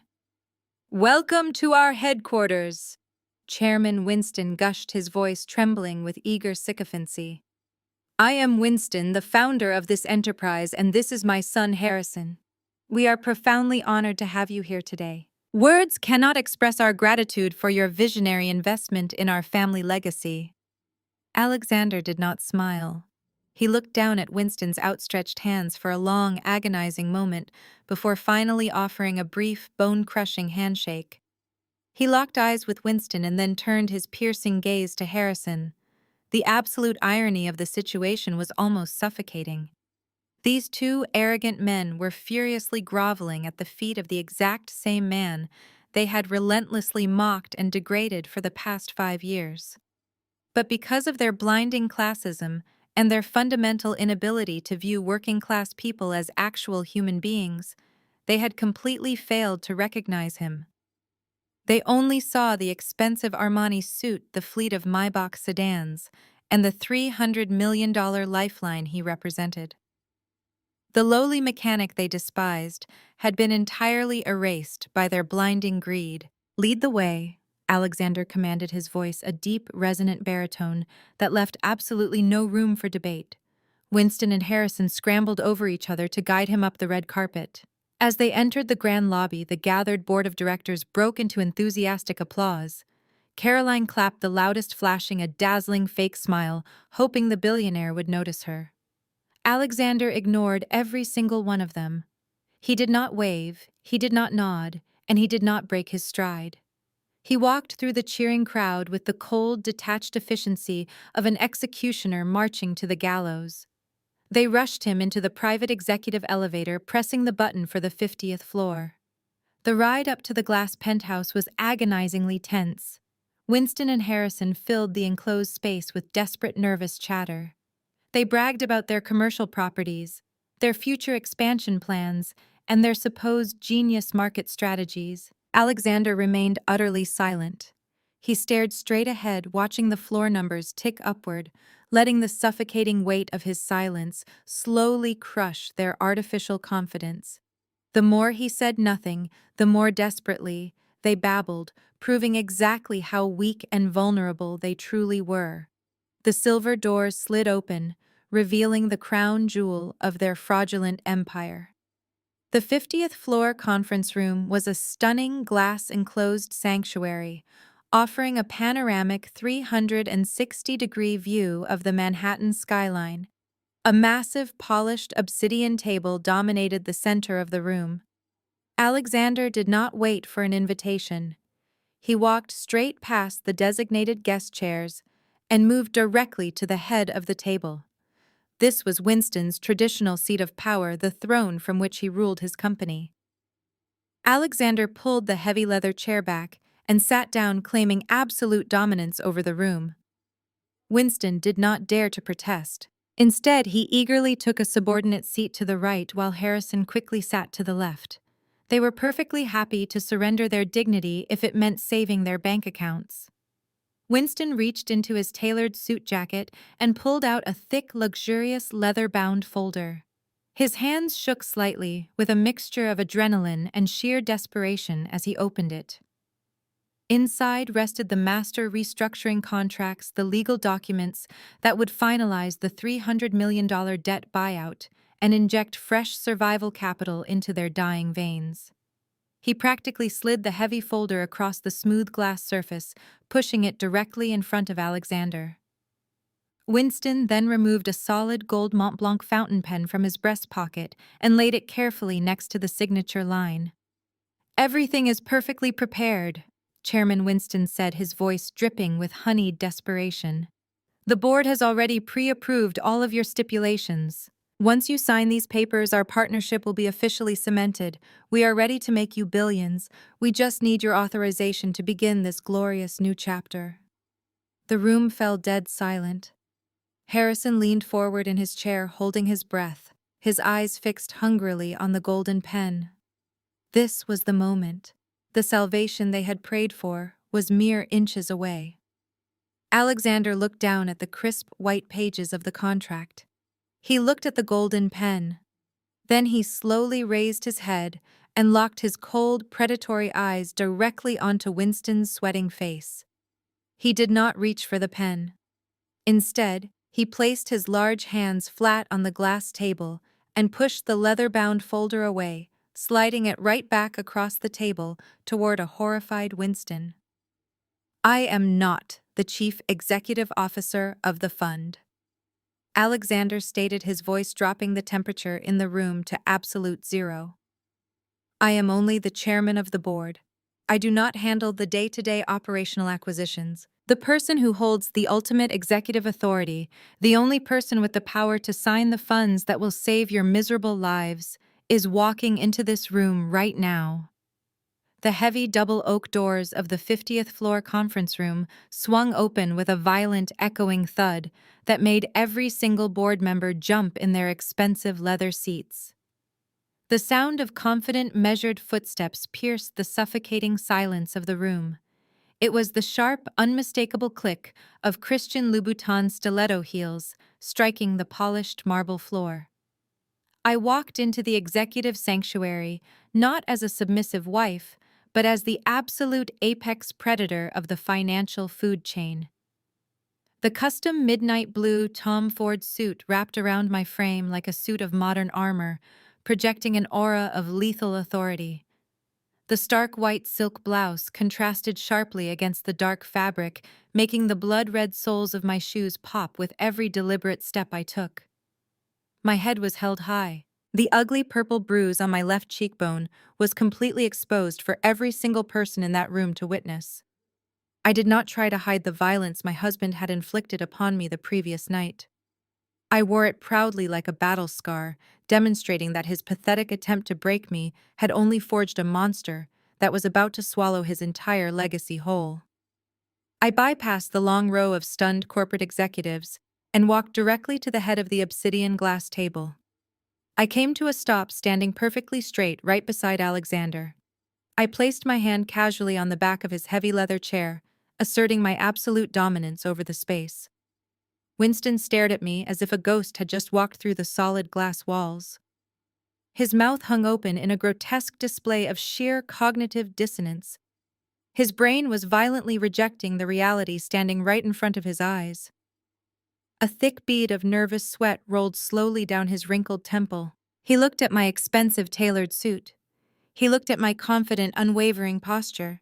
He looked at the way Alexander, the terrifying Wall Street titan he was currently groveling before, did not even flinch at my sudden intrusion. The mathematical impossibility of his despised daughter-in-law standing shoulder to shoulder with his billionaire savior was causing a massive short circuit in his arrogant mind. Winston could not process how the charity case he loved to torture was sharing the exact same commanding air as the man holding his $300 million lifeline. Harrison was the first to break the heavy, paralyzed silence. His face turned a violent shade of crimson. The fragile illusion of his corporate superiority shattered the second he saw me breathing the same rarefied air as his precious investors. He could not comprehend that I was anything other than a desperate homeless woman coming to beg for her life back. He forcefully shoved his chair back, making it screech loudly and obnoxiously against the pristine floor. He slammed both of his fists onto the glass table, sending a violent tremor through the crystal water glasses lined up across the center. The veins in his neck bulged dangerously against his tight silk collar. "What the hell are you doing here?" Harrison roared, his voice cracking with pure, unhinged fury. He pointed a shaking, aggressive finger directly at my bruised face, entirely ignoring the professional setting. "How did you even get past the lobby security? I told them to throw you out on the street where you belong. You have absolutely no right to step foot in this building ever again." Harrison frantically turned his head toward the heavy oak doors, desperately searching for the company guards. "Security," he bellowed at the top of his lungs, his voice echoing frantically off the panoramic windows. "Get in here right now. Drag this crazy woman out of my building immediately. She is completely out of her mind. She is having a massive psychotic breakdown because I finally kicked her out. Do not let her bother our investor for another second. Grab her and throw her in the service elevator before she ruins this entire deal." The entire board of directors erupted into a chaotic symphony of panicked whispers and outraged gasps. Elderly shareholders clutched their briefcases, looking frantically between Harrison and Alexander, entirely unsure of how this domestic drama was going to impact their desperate financial rescue. They murmured loudly about my audacity, openly judging my bruised face and my commanding presence. They were horrified that a messy divorce dispute was spilling into their sacred corporate sanctuary. The board members completely believed Harrison's false narrative. They genuinely thought I was an unstable, hysterical ex-wife trying to sabotage a billionaire buyout. They were completely unaware that the woman they were judging was actually the Grim Reaper holding the scythe directly over their collective heads. Two burly corporate security guards wearing standard gray uniforms rushed into the conference room, responding to Harrison's frantic screaming. They moved aggressively toward the head of the table, reaching their thick hands out with the clear intention to grab my arms and forcefully remove me from the premises. Harrison smiled a cruel, victorious smile, expecting to see me physically humiliated and dragged away like common garbage in front of the most powerful people in the city. But those company guards never even made it within 5 feet of my tailored suit. The four massive private security contractors who had accompanied Alexander moved with terrifying lethal speed. They stepped smoothly in front of me, forming an impenetrable human wall of tailored black fabric and tactical precision. In absolute perfect unison, the elite bodyguards reached under their suit jackets. The sharp mechanical click of heavy-duty stun guns being drawn and activated echoed loudly over the chaotic noise of the boardroom. The bright blue electrical arcs crackled fiercely at the tips of the weapons, sending a harsh, intimidating buzzing sound ripping through the air. The two corporate guards instantly froze in their tracks, raising their hands in immediate surrender. They were utterly terrified by the highly trained armed men actively protecting me. The entire room fell into a stunned, paralyzed silence once again. The board members stopped whispering. Winston stopped breathing. And Harrison was left standing at the table with his mouth hanging wide open, watching in absolute horror as the billionaire investor's personal security team threatened to electrocute anyone who dared to touch me. The crackling blue electricity of the stun guns faded into a terrifying silence, but the lethal threat hanging in the air remained absolute. The two corporate security guards slowly backed away with their hands raised in total surrender, retreating into the shadows of the doorway. Harrison stood frozen at the table, his outstretched arms slowly falling to his side. His brain was desperately trying to rationalize the impossible scene unfolding before him. He looked wildly at Alexander, expecting the billionaire titan to be deeply offended by my sudden intrusion. He expected the powerful man to demand my immediate removal. "Chairman, I am so incredibly sorry for this massive disruption," Harrison stammered, his voice trembling as he tried to salvage the ruined atmosphere. "This woman is completely delusional. She is my estranged wife, and she is having a severe mental breakdown.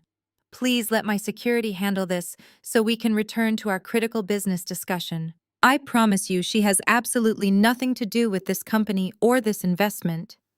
Alexander did not even blink at Harrison's pathetic scrambling. He slowly unbuttoned his custom Armani suit jacket with chilling, deliberate calmness. He reached a large, powerful hand toward the center of the table where his security chief had just placed a thick, heavy stack of legal files. These were not the bailout contracts Winston had so eagerly prepared.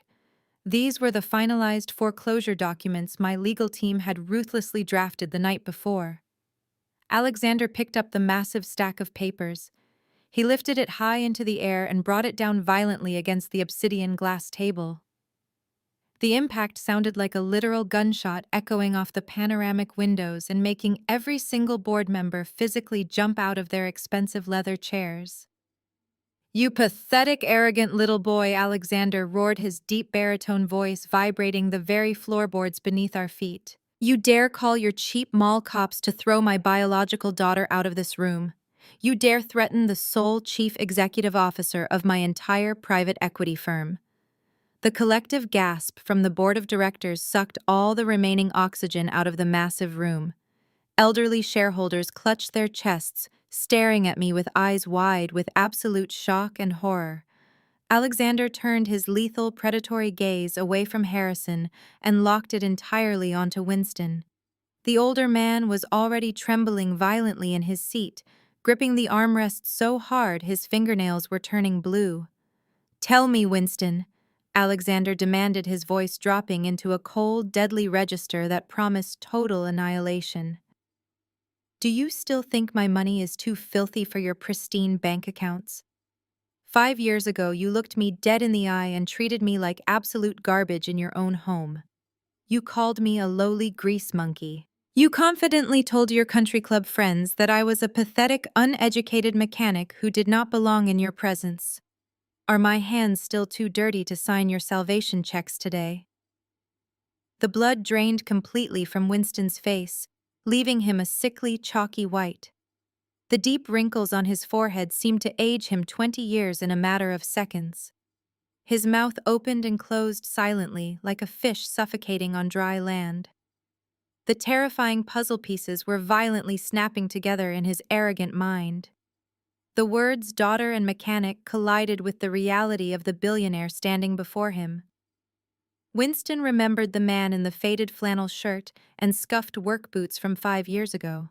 He superimposed that memory over the terrifying financial titan currently wearing a tailored Armani suit and a platinum watch. The horrific, catastrophic truth finally broke through his impenetrable wall of classism. The mechanic he had relentlessly mocked was the most ruthless private equity kingmaker on Wall Street, and the destitute daughter-in-law he had actively encouraged his son to abuse was the sole heir to an unimaginable $2 billion empire.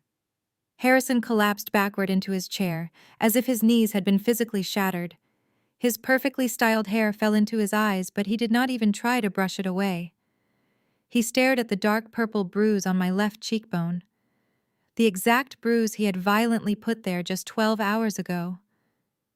He realized with crushing, nauseating clarity that he had not just assaulted a submissive, dependent wife. He had publicly struck the most powerful corporate predator in the city.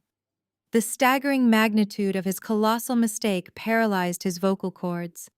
He had spent years bragging about his visionary business acumen, while actively torturing the one woman who held the absolute power of life and death over his entire existence. The fragile, obedient facade I had maintained for 5 agonizing years shattered completely, leaving absolutely nothing but cold, calculating reality in its wake. The quiet risk analyst who wore cheap clothes and kept her head down was dead and buried. I stood tall in my midnight blue Tom Ford suit, radiating a dark magnetic power that commanded the entire room. The board members shrank back in their seats, utterly terrified of the financial monster I had just revealed myself to be. They looked at my red-soled stiletto heels and my icy, unbothered stare, and they knew instantly that their company was already a corpse.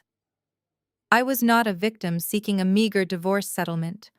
I was the executioner arriving to collect their heads. I stepped away from my father's side, moving with elegant, terrifying grace. The rhythmic click of my heels against the marble floor was the only sound in the dead silent room. I walked slowly around the massive obsidian table, savoring the absolute terror radiating from the men who had made my life a living hell. I stopped directly across from Harrison. I reached out and pulled back a heavy leather executive chair. I sat down, smoothing my tailored trousers and crossing my legs with total supreme confidence. I leaned forward, resting my forearms gracefully on the cool glass surface of the table. I lifted my right hand and began tapping my manicured fingernails against the glass. Tap, tap, tap. The sound was like a ticking clock counting down the final seconds of their miserable, wealthy lives. I looked directly into Harrison's horrified, bloodshot eyes. A slow, beautiful smile spread across my face, completely devoid of any human warmth. "Hello, ex-husband," I said, my voice carrying a cheerful, deadly clarity. "Shall we begin the meeting?" I did not wait for my ex-husband to find his voice.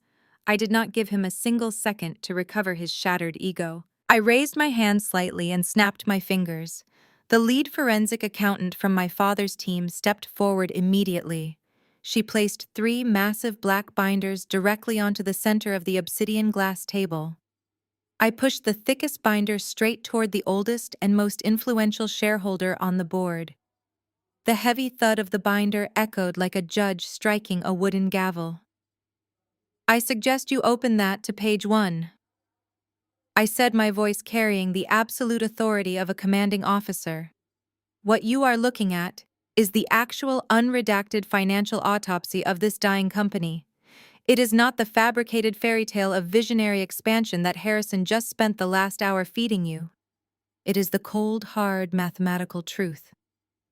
The elderly board member hesitantly opened the binder. His eyes darted across the highlighted spreadsheets. Within 10 seconds, the color completely drained from his face. He gasped, pulling his reading glasses down from his forehead to stare closer at the catastrophic numbers. "Let us start with the $12 million tax discrepancy," I announced, pacing slowly behind the row of seated executives. For the past 2 years, Winston and Harrison have been deliberately cooking the books to hide their massive operating losses from the federal government. They used a complex network of offshore shell companies to funnel commercial rent revenue out of the country. I know this because I am the anonymous risk analyst who had to constantly untangle their illegal accounting webs just to keep the federal authorities from raiding this building. Harrison jumped up from his chair, his face a mask of panicked desperation. "That is a complete lie," he shouted, pointing a shaking finger at me. "You do not understand high-level commercial development. You are taking aggressive tax strategies entirely out of context. Board members, please do not listen to this hysterical woman. She is just an angry, bitter ex-wife trying to ruin my reputation with fake documents." I did not even raise my voice. I simply tapped the second black binder on the table. "Turn to page 47. I instructed the room, ignoring Harrison's pathetic outburst entirely. "There you will find the complete bank routing logs for what Harrison likes to call his visionary commercial projects." The board members frantically flipped through the pages. Horrified whispers began to ripple through the room as they saw their own investment capital listed next to fraudulent vendors. "Those projects do not actually exist," I stated, watching the devastating realization dawn on the investors' faces. "They are ghost properties. Harrison poured $90 million of your capital into empty dirt lots in prime locations. He paid premium prices for building permits that expired over 3 years ago. He wired millions to fraudulent contractors who miraculously vanished into thin air the very next day. But the money did not actually vanish. It was simply rerouted back into his personal hidden accounts." The room grew incredibly tense. The shareholders were reading the exact transaction dates and amounts mapping the theft of their own wealth. "He did not use your investment capital to build skyscrapers." I continued, my voice sharp as a razor blade. "He used your money to fund his extravagant lifestyle. He used it to buy $40,000 Cartier watches for his mistresses. He used your hard-earned equity to lease luxury sports cars and pay for private jets while the foundation of this real estate empire rotted from the inside out. He built a towering skyscraper of toxic debt on a swamp of his own absolute incompetence." The board of directors completely erupted. These were ruthless, wealthy men and women who protected their fortunes with vicious intensity. They did not tolerate being stolen from. The entire room turned their unbridled fury directly onto Winston and Harrison. An older investor slammed his fists on the table, screaming that he would call the Federal Bureau of Investigation right this second. Another shareholder threw his crystal champagne flute against the wall, shattering it into 100 pieces, as he demanded his money back. The polished, sophisticated executives morphed into a terrifying, angry mob, demanding immediate retribution. Harrison tried desperately to speak over the deafening outrage. He held his hands up, sweating profusely, begging them to listen. He claimed it was just a temporary liquidity issue caused by unexpected market shifts. He promised that the new private equity buyout would cover the missing funds and make them all billionaires by tomorrow. But his words were completely useless. The ironclad proof was right there in black and white, featuring his own forged digital signatures and undeniable bank transfer receipts. The grand illusion of his financial genius was dead and buried forever. Winston sat utterly paralyzed in his chair. He looked at the angry mob of investors screaming for his arrest. He looked at the mountain of forensic evidence spread across his conference table. Then he looked at the $300 million debt maturity notice sitting at the very bottom of the pile. The catastrophic reality finally crushed the last remaining ounce of his arrogant pride. His legendary corporate legacy, the empire he had spent 4 decades building, was entirely destroyed. Winston realized with terrifying clarity that the only person on earth holding the leash to the guillotine was the woman standing in the midnight blue suit. He practically slid out of his expensive leather chair. His knees buckled slightly as he moved around the table toward me. His hands were shaking so violently he could barely keep them at his sides. The powerful, intimidating patriarch had completely vanished, leaving only a terrified, pathetic old man facing total financial ruin and federal prison. "Stella, please." Winston begged, his voice cracking with sheer desperation. He reached his trembling hands out toward me, stopping just short of touching my tailored jacket. You cannot do this to us. You cannot let them destroy everything I have built. I stared at him with eyes as cold as glacial ice, allowing him to feel the full weight of his impending doom. We are your family, Stella. Winston pleaded, heavy tears actually forming in the corners of his wrinkled eyes, spilling over his pathetic pride. You have been married to my son for 5 years. You shared a home with us. We took you in when you had nothing. I know we have had our differences, but you cannot throw your own husband to the wolves. Please, I am begging you on my hands and knees. Just sign the restructuring agreement. Authorize the loan from your father's fund. Save our company. Show some mercy for the sake of your marriage. I stared down at the broken old man weeping at my feet. Winston was shedding genuine tears of terror, but they did not move a single fiber of my being. I slowly stood up from the heavy leather executive chair, smoothing the crisp lines of my midnight blue suit. The entire boardroom held its collective breath, waiting for my final verdict. You ask for mercy in the name of a marriage, your son completely destroyed. I said, my voice slicing through the heavy air with absolute lethal precision. You plead for salvation in the name of a family that treated me like a disposable servant for 5 agonizing years. You think shedding a few pathetic tears today erases the fact that you spent half a decade deliberately trying to break my spirit. You do not know the true meaning of family, Winston. You only understand cruel transactional power. I did not reach for the golden fountain pens sitting on the glass table. I did not even glance at the desperate bailout restructuring agreement they had so eagerly prepared. Instead, I reached inside the tailored breast pocket of my jacket. I pulled out a single thick document bound in heavy red legal backing. It was not a financial lifeline, it was an absolute death warrant. I tossed the document directly onto the center of the obsidian table, right on top of their fraudulent financial ledgers. The heavy paper landed with a definitive smack. I want you to read the bold print at the top of that page, I commanded. Winston leaned forward with violently shaking hands, staring at the thick black ink. His breath hitched painfully in his throat as his eyes scanned the legal terminology. It was a notice of default and immediate foreclosure. My private equity fund did not come here today to sign a bailout contract, I announced, my words ringing out with brutal absolute finality. We did not come here to save your miserable, rotting empire. We came here because we have already purchased the entirety of your $300 million toxic debt from your panicked lenders. We own every single outstanding loan your company holds. We are your sole and absolute creditor. And because you are currently in massive unrecoverable breach of those loan covenants, I am officially accelerating the debt. I am foreclosing on this entire corporate building, I am seizing your commercial portfolios, and I am immediately confiscating the sprawling suburban mansion you and your arrogant family currently reside in. The sheer magnitude of my declaration hit Harrison like a physical freight train. The arrogant, entitled vice president who had spent his entire life bullying those beneath him completely shattered into a million pathetic pieces. The realization that he was suddenly absolutely penniless stripped away his fake bravado in an instant. He had no luxury cars left. He had no trust fund to fall back on. He did not even have a bed to sleep in tonight. The sudden, terrifying freefall into total crushing poverty broke his fragile, narcissistic mind.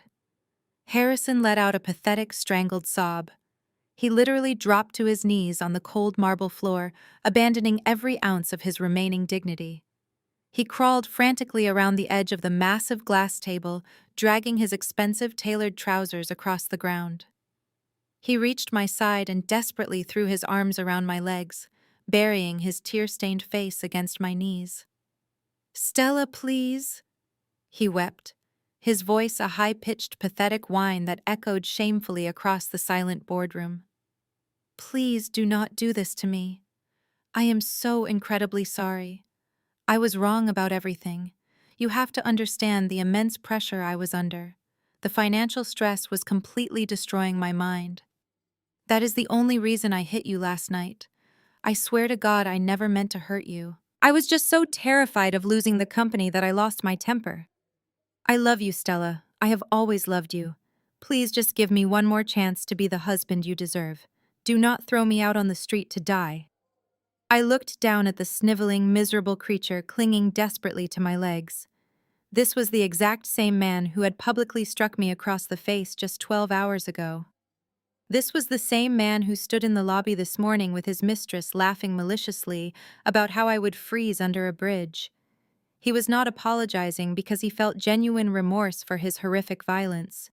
He was only apologizing because the heavy steel door of the bank vault had just slammed violently shut on his greedy fingers. He was a coward attempting to weaponize fake love and manipulate my emotions to save his empty bank accounts. I felt a deep, overwhelming wave of pure, unfiltered disgust rise in my chest. "Get your filthy hands off me!" I growled, my voice dropping to a dangerous, guttural tone. I took a forceful step backward, physically kicking his desperate arms away from my legs.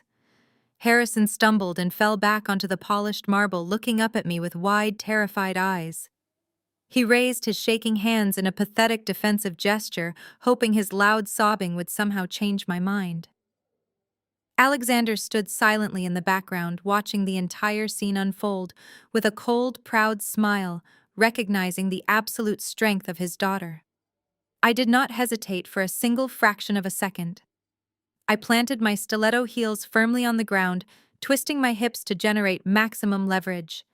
I pulled my right arm back and swung it forward with every ounce of furious, devastating strength I possessed. My open palm struck the side of Harrison's face with a thunderous, explosive crack that echoed violently throughout the entire boardroom. The sheer brutal force of the impact snapped his head hard to the side, sending a spray of his salty tears across the glass table. Harrison collapsed completely onto the floor, clutching his bright red, stinging cheek in absolute shock. A collective gasp ripped through the board of directors, but not a single person moved to help him.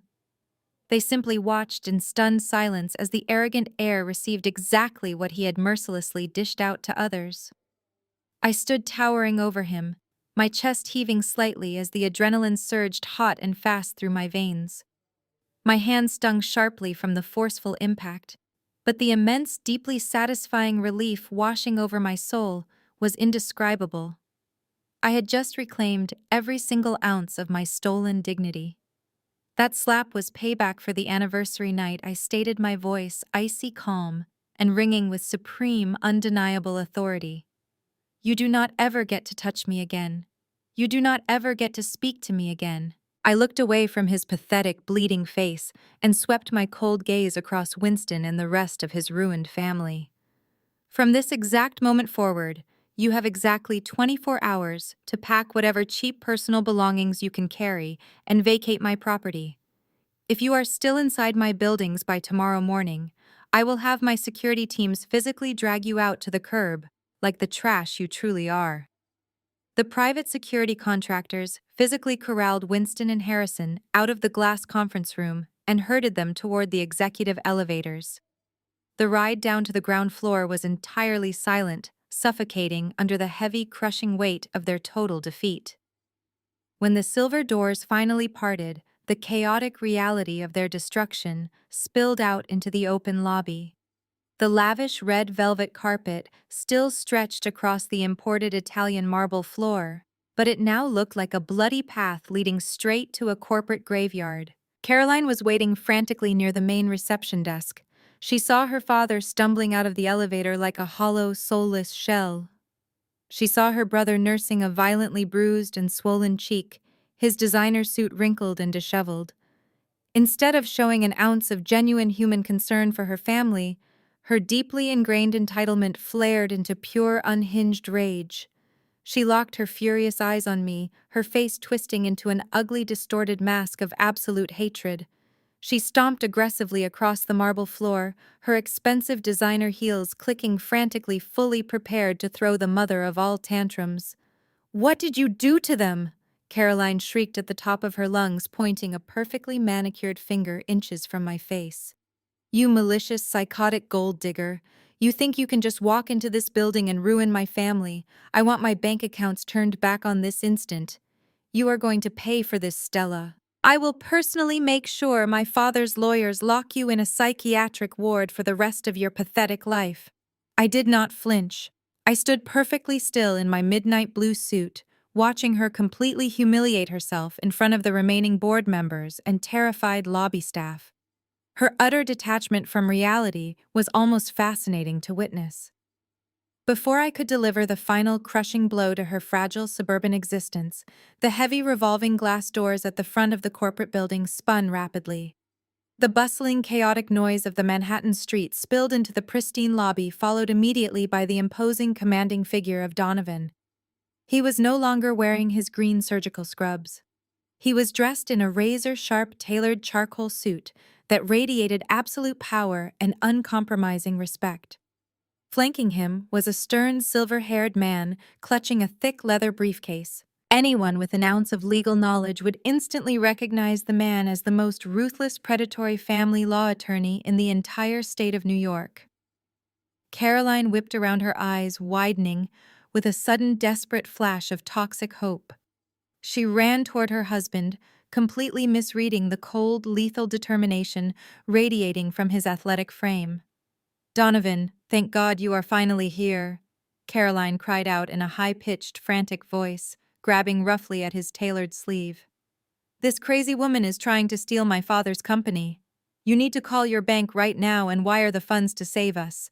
I need my credit cards unfrozen immediately so I can hire a real legal team. Do not just stand there looking stupid, do what I am telling you to do." Donovan did not reach out to comfort her. He did not pull out his phone to transfer his hard-earned surgical salary to bail out a family of entitled racist frauds. He looked down at the woman he had married with the cold, detached precision of a surgeon examining a rotting terminal disease. He simply nodded to the silver-haired attorney standing beside him. The lawyer unclasped his leather briefcase with a sharp mechanical click and pulled out a thick stack of legal documents bound in a heavy blue folder. He stepped forward with aggressive efficiency and pressed the papers firmly against Caroline's chest, forcing her to grab them before they crashed to the marble floor. "You are officially served," Caroline Donovan stated. His voice was a deep, resonant boom that echoed cleanly across the silent, captivated lobby. "I am absolutely done acting as the personal automated teller machine for a family of arrogant parasites. For years, you and your brother mocked my Detroit upbringing. You smiled for the charity cameras to look progressive, but behind closed doors, you treated a board-certified cardiothoracic surgeon like a second-class citizen purely because of the color of my skin. You drained my bank accounts to buy your ridiculous luxury handbags because your own trust fund dried up 3 years ago." Caroline stared down at the heavy blue folder in her trembling hands, her mouth opening and closing in sheer, unadulterated panic. "Donovan, what is this?" she stammered, her voice dropping to a terrified, breathy whisper. "It is your permanent eviction notice from my life," Donovan replied, his tone dropping to a chilling absolute zero. "As of 8 o'clock this morning, my legal team secured an emergency financial restraining order from a federal judge. Every single joint account we share is entirely frozen. Your access to my primary medical income is permanently revoked. Those titanium credit cards you love to flash around to impress your fake friends are completely worthless pieces of plastic. You do not have access to a single cent of my money." Caroline began to hyperventilate. The horrific reality of becoming entirely destitute was causing a massive, very public panic attack. She looked wildly at Winston and Harrison, but they were already bankrupt corpses, unable to save themselves, let alone her. But Donovan was not finished. He was ready to deliver the fatal, devastating strike that would end her existence as a mother. Furthermore, Donovan continued, stepping 1 inch closer to force her to look directly into his unwavering eyes. "I have officially filed for full and sole physical and legal custody of our son. You have zero independent income. You are deeply implicated in a massive federal financial fraud investigation tied to your father's rotting company. You possess absolutely no financial capability and zero moral character to raise a child. You view everyone, including your own son, as an accessory to boost your fake social status. I will never let you poison his developing mind the way this toxic family poisoned yours. The crushing weight of Donovan's words hit Caroline like a physical wrecking ball. The arrogant, toxic princess of the real estate empire completely and utterly shattered into a million jagged pieces. She let out a horrific, blood-curdling shriek that pierced the lobby, sounding like a wounded animal caught in a brutal steel trap. Her legs buckled violently beneath her expensive designer dress. She collapsed onto the cold Italian marble floor, the thick divorce papers scattering wildly around her shaking, convulsing body. She sobbed hysterically, screaming her husband's name, begging him not to take her child and her money. She finally realized the terrifying truth. She was left with absolutely nothing. No wealth, no status, no husband, and no son. She was entirely bankrupt in every single aspect of human existence. Donovan did not look down at her thrashing on the floor. He buttoned his suit jacket with calm, deliberate efficiency, completely immune to her performative weeping. He turned his head and looked across the expansive lobby, locking his dark eyes firmly with mine. We were two battered survivors who had walked through the exact same fire, enduring the psychological abuse of a family that genuinely believed they were untouchable gods. Donovan gave me a slow, firm nod of profound, absolute respect. It was a silent acknowledgement between two people who had successfully orchestrated the perfect execution. I returned the gesture, acknowledging the brilliant, lethal precision of his exit. Without casting a single glance backward at the weeping mess on the floor, Donovan turned around and walked out the heavy glass doors into the bright, crisp Manhattan air, leaving the ruined, weeping remnants of that horrific family behind him forever. The weeks that followed the brutal confrontation in the corporate lobby moved with the terrifying, unstoppable velocity of a high-speed train derailing. I did not just cripple their real estate empire financially. I handed the federal authorities the exact roadmap required to bury them under the prison. Less than 48 hours after I seized their toxic debt portfolio, a fleet of dark sport utility vehicles swarmed the corporate headquarters. Dozens of federal agents wearing tactical windbreakers flooded the 50th floor conference room, seizing encrypted servers, filing cabinets, and personal computers. Winston was escorted out of his own building in handcuffs, his expensive suit wrinkled, and his face pale with absolute terror. The Grand Patriarch of the Manhattan real estate elite was formally indicted on 32 counts of severe financial fraud, wire fraud, and massive tax evasion. The prosecuting attorneys, armed with the meticulous risk analysis reports I had anonymously compiled over 5 years, offered no plea deals, no reduced sentences, and no preferential treatment. The sheer volume of forged documents, ghost properties, and illegal offshore routing numbers was so overwhelming that the federal judge denied him bail. Winston was staring down the barrel of a mandatory 15-year federal prison sentence, entirely stripped of his wealth, his dignity, and his carefully constructed social status. He would spend his final years wearing a standard-issue orange jumpsuit, locked in a concrete cell miles away from the country clubs he once ruled with an iron fist. His legacy was officially reduced to a cautionary tale taught in corporate ethics classes. Harrison experienced an entirely different, uniquely humiliating flavor of absolute destruction. His downfall was not just legal, it was viscerally personal and remarkably swift. The very evening he was unceremoniously thrown out of my corporate building, he managed to secure a cheap hotel room using the last few crumpled bills in his wallet. He foolishly believed he could still rely on the loyalty of his new mistress. He expected Vanessa to stand by his side and comfort his bruised ego, assuming his charm could overcome his sudden lack of capital. But women who are attracted to stolen corporate credit cards and $40,000 Cartier watches do not stick around when the bank accounts hit zero. Vanessa took one look at his frozen assets, packed her designer bags, and walked out the door without shedding a single tear or offering a word of comfort. She did not even leave a goodbye note. She simply took the expensive jewelry he had illegally purchased for her, pawned it for cash, and vanished into the city, leaving Harrison completely isolated in a cheap, suffocating room. His entire identity had been tied to his immense wealth, his tailored suits, and his ability to buy affection from superficial people.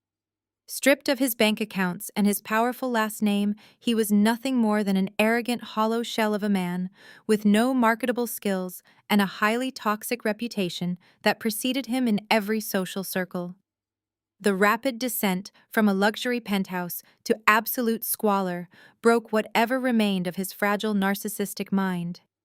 Within a month, Harrison was forced to move into a filthy, rundown motel on the miserable outskirts of the city. He was forced to eat cheap canned food and sleep on a mattress that smelled of stale cigarette smoke and despair. He could not find work at any respectable financial firm or even a mid-level corporate office. The industry had blacklisted him entirely, treating his name like a contagious disease. The golden boy of commercial real estate was reduced to sitting in a crowded, depressing call center for 10 hours a day. He wore a cheap, ill-fitting polyester shirt, wearing a plastic headset, and reading a generic robotic script off a glowing computer monitor. He spent his days cold, calling exhausted working-class families, desperately trying to sell low-tier life insurance policies for starvation wages. Every time a customer angrily hung up on him, he was brutally reminded of the incredible limitless power he once held and foolishly threw away. His manager, a man 10 years younger than him, constantly berated him for failing to meet his miserable daily quotas. He was trapped in a cycle of poverty, entirely invisible to the elite society that had once kissed his feet. The ultimate crushing blow to his shattered ego came on a crisp, bright Tuesday morning. Harrison used his meager lunch break to take a long, agonizing bus ride to his old upscale neighborhood.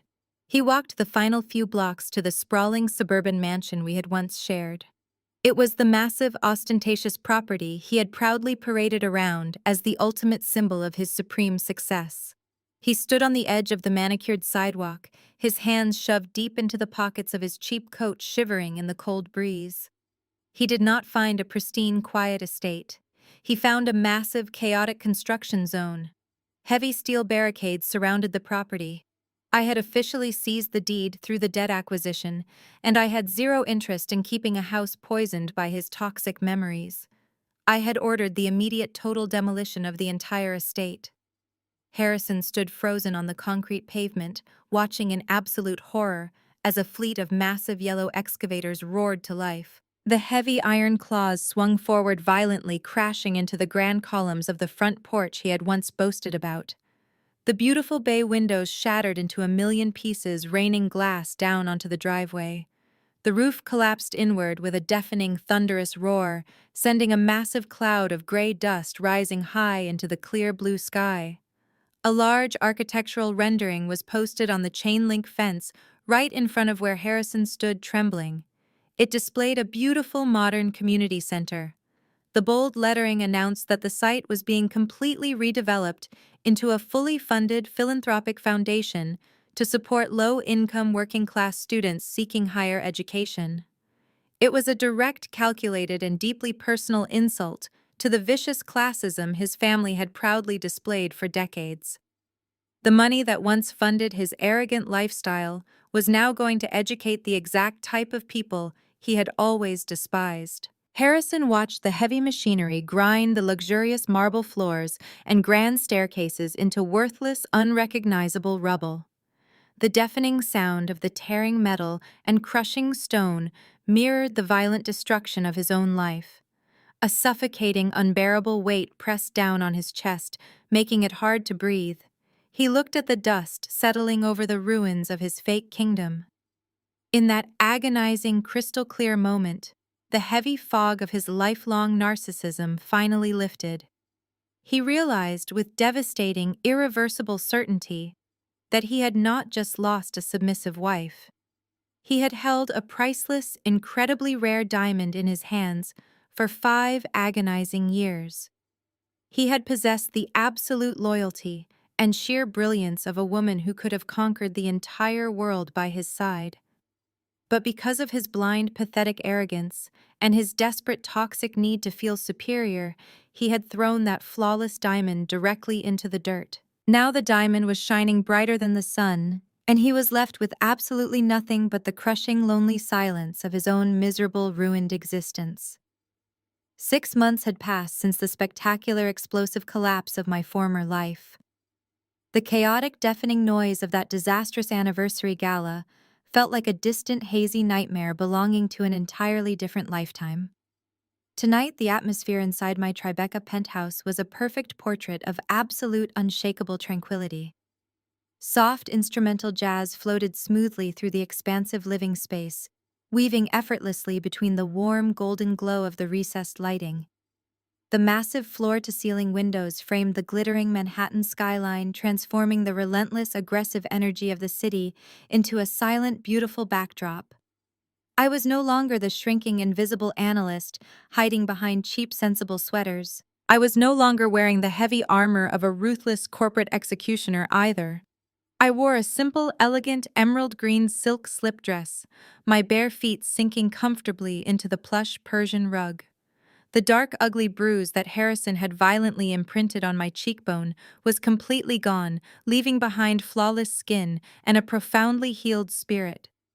The raging internal war that had consumed my soul for 5 agonizing years was officially over. I had won. The private elevator chimed with a soft, melodic ring. The heavy mahogany doors parted to reveal the only 2 guests I had invited for dinner tonight. My father Alexander stepped into the elegant foyer, carrying a rare, exceptionally expensive bottle of vintage red wine. He had abandoned his grease-stained work boots for a pair of polished Italian loafers and a tailored navy blazer, though he still stubbornly refused to wear a restrictive necktie. His sharp, calculating Wall Street eyes completely softened the absolute second he looked at me. Beside him stood Donovan, holding the small, trusting hand of his young son. Donovan looked like a completely revitalized man. The heavy, suffocating exhaustion that used to weigh down his athletic frame during those toxic family dinners had entirely vanished. He radiated the calm, focused energy of a brilliant surgeon who had finally excised a malignant tumor from his own life. "Welcome home," I said, greeting them both with warm, genuine embraces. I knelt down to high-five Donovan's energetic son, who immediately ran off to explore the sprawling living room, completely safe and blissfully unaware of the absolute monsters he had narrowly escaped. Donovan handed me his coat with a relaxed, brilliant smile. "I cannot thank you enough for tonight, Stella," he said, his deep voice filled with profound, unwavering gratitude. "And I cannot thank you enough for the recommendation on my legal team." The divorce was finalized last week. I retained full sole physical and legal custody. Caroline did not even bother showing up to the final hearing. She is apparently too busy working double shifts at a terrible rundown diner in Queens, trying to pay off her mounting legal fees. I led them to the dining table. It was not a table set to intimidate or project false inherited wealth. There were no arrogant patriarchs demanding absolute worship, and no snide, insecure siblings measuring the financial cost of the silverware. It was just a beautifully roasted meal, exceptional wine, and the comforting company of people who fundamentally respected one another. We sat together, sharing rich stories that had absolutely nothing to do with corporate takeovers or fragile, shattered egos. My father laughed a deep, booming laugh as Donovan recounted a chaotic shift at the hospital. Alexander was completely fascinated by the sheer skill, intellect, and dedication required to literally save human hearts. There was no condescension here. There was no bigotry disguised as polite suburban conversation. Alexander looked at Donovan with the utmost respect, recognizing a fellow self-made man who had built his entire life on actual talent rather than fraudulent inheritance. We talked about the new philanthropic foundation I had officially launched. The educational center was already being constructed right on top of the crushed, pulverized ruins of Harrison's former suburban mansion. Donovan smiled broadly at the poetic justice of that development, knowing his son would grow up seeing that foundation thrive. As the dinner naturally wound down, Alexander stood up from his chair.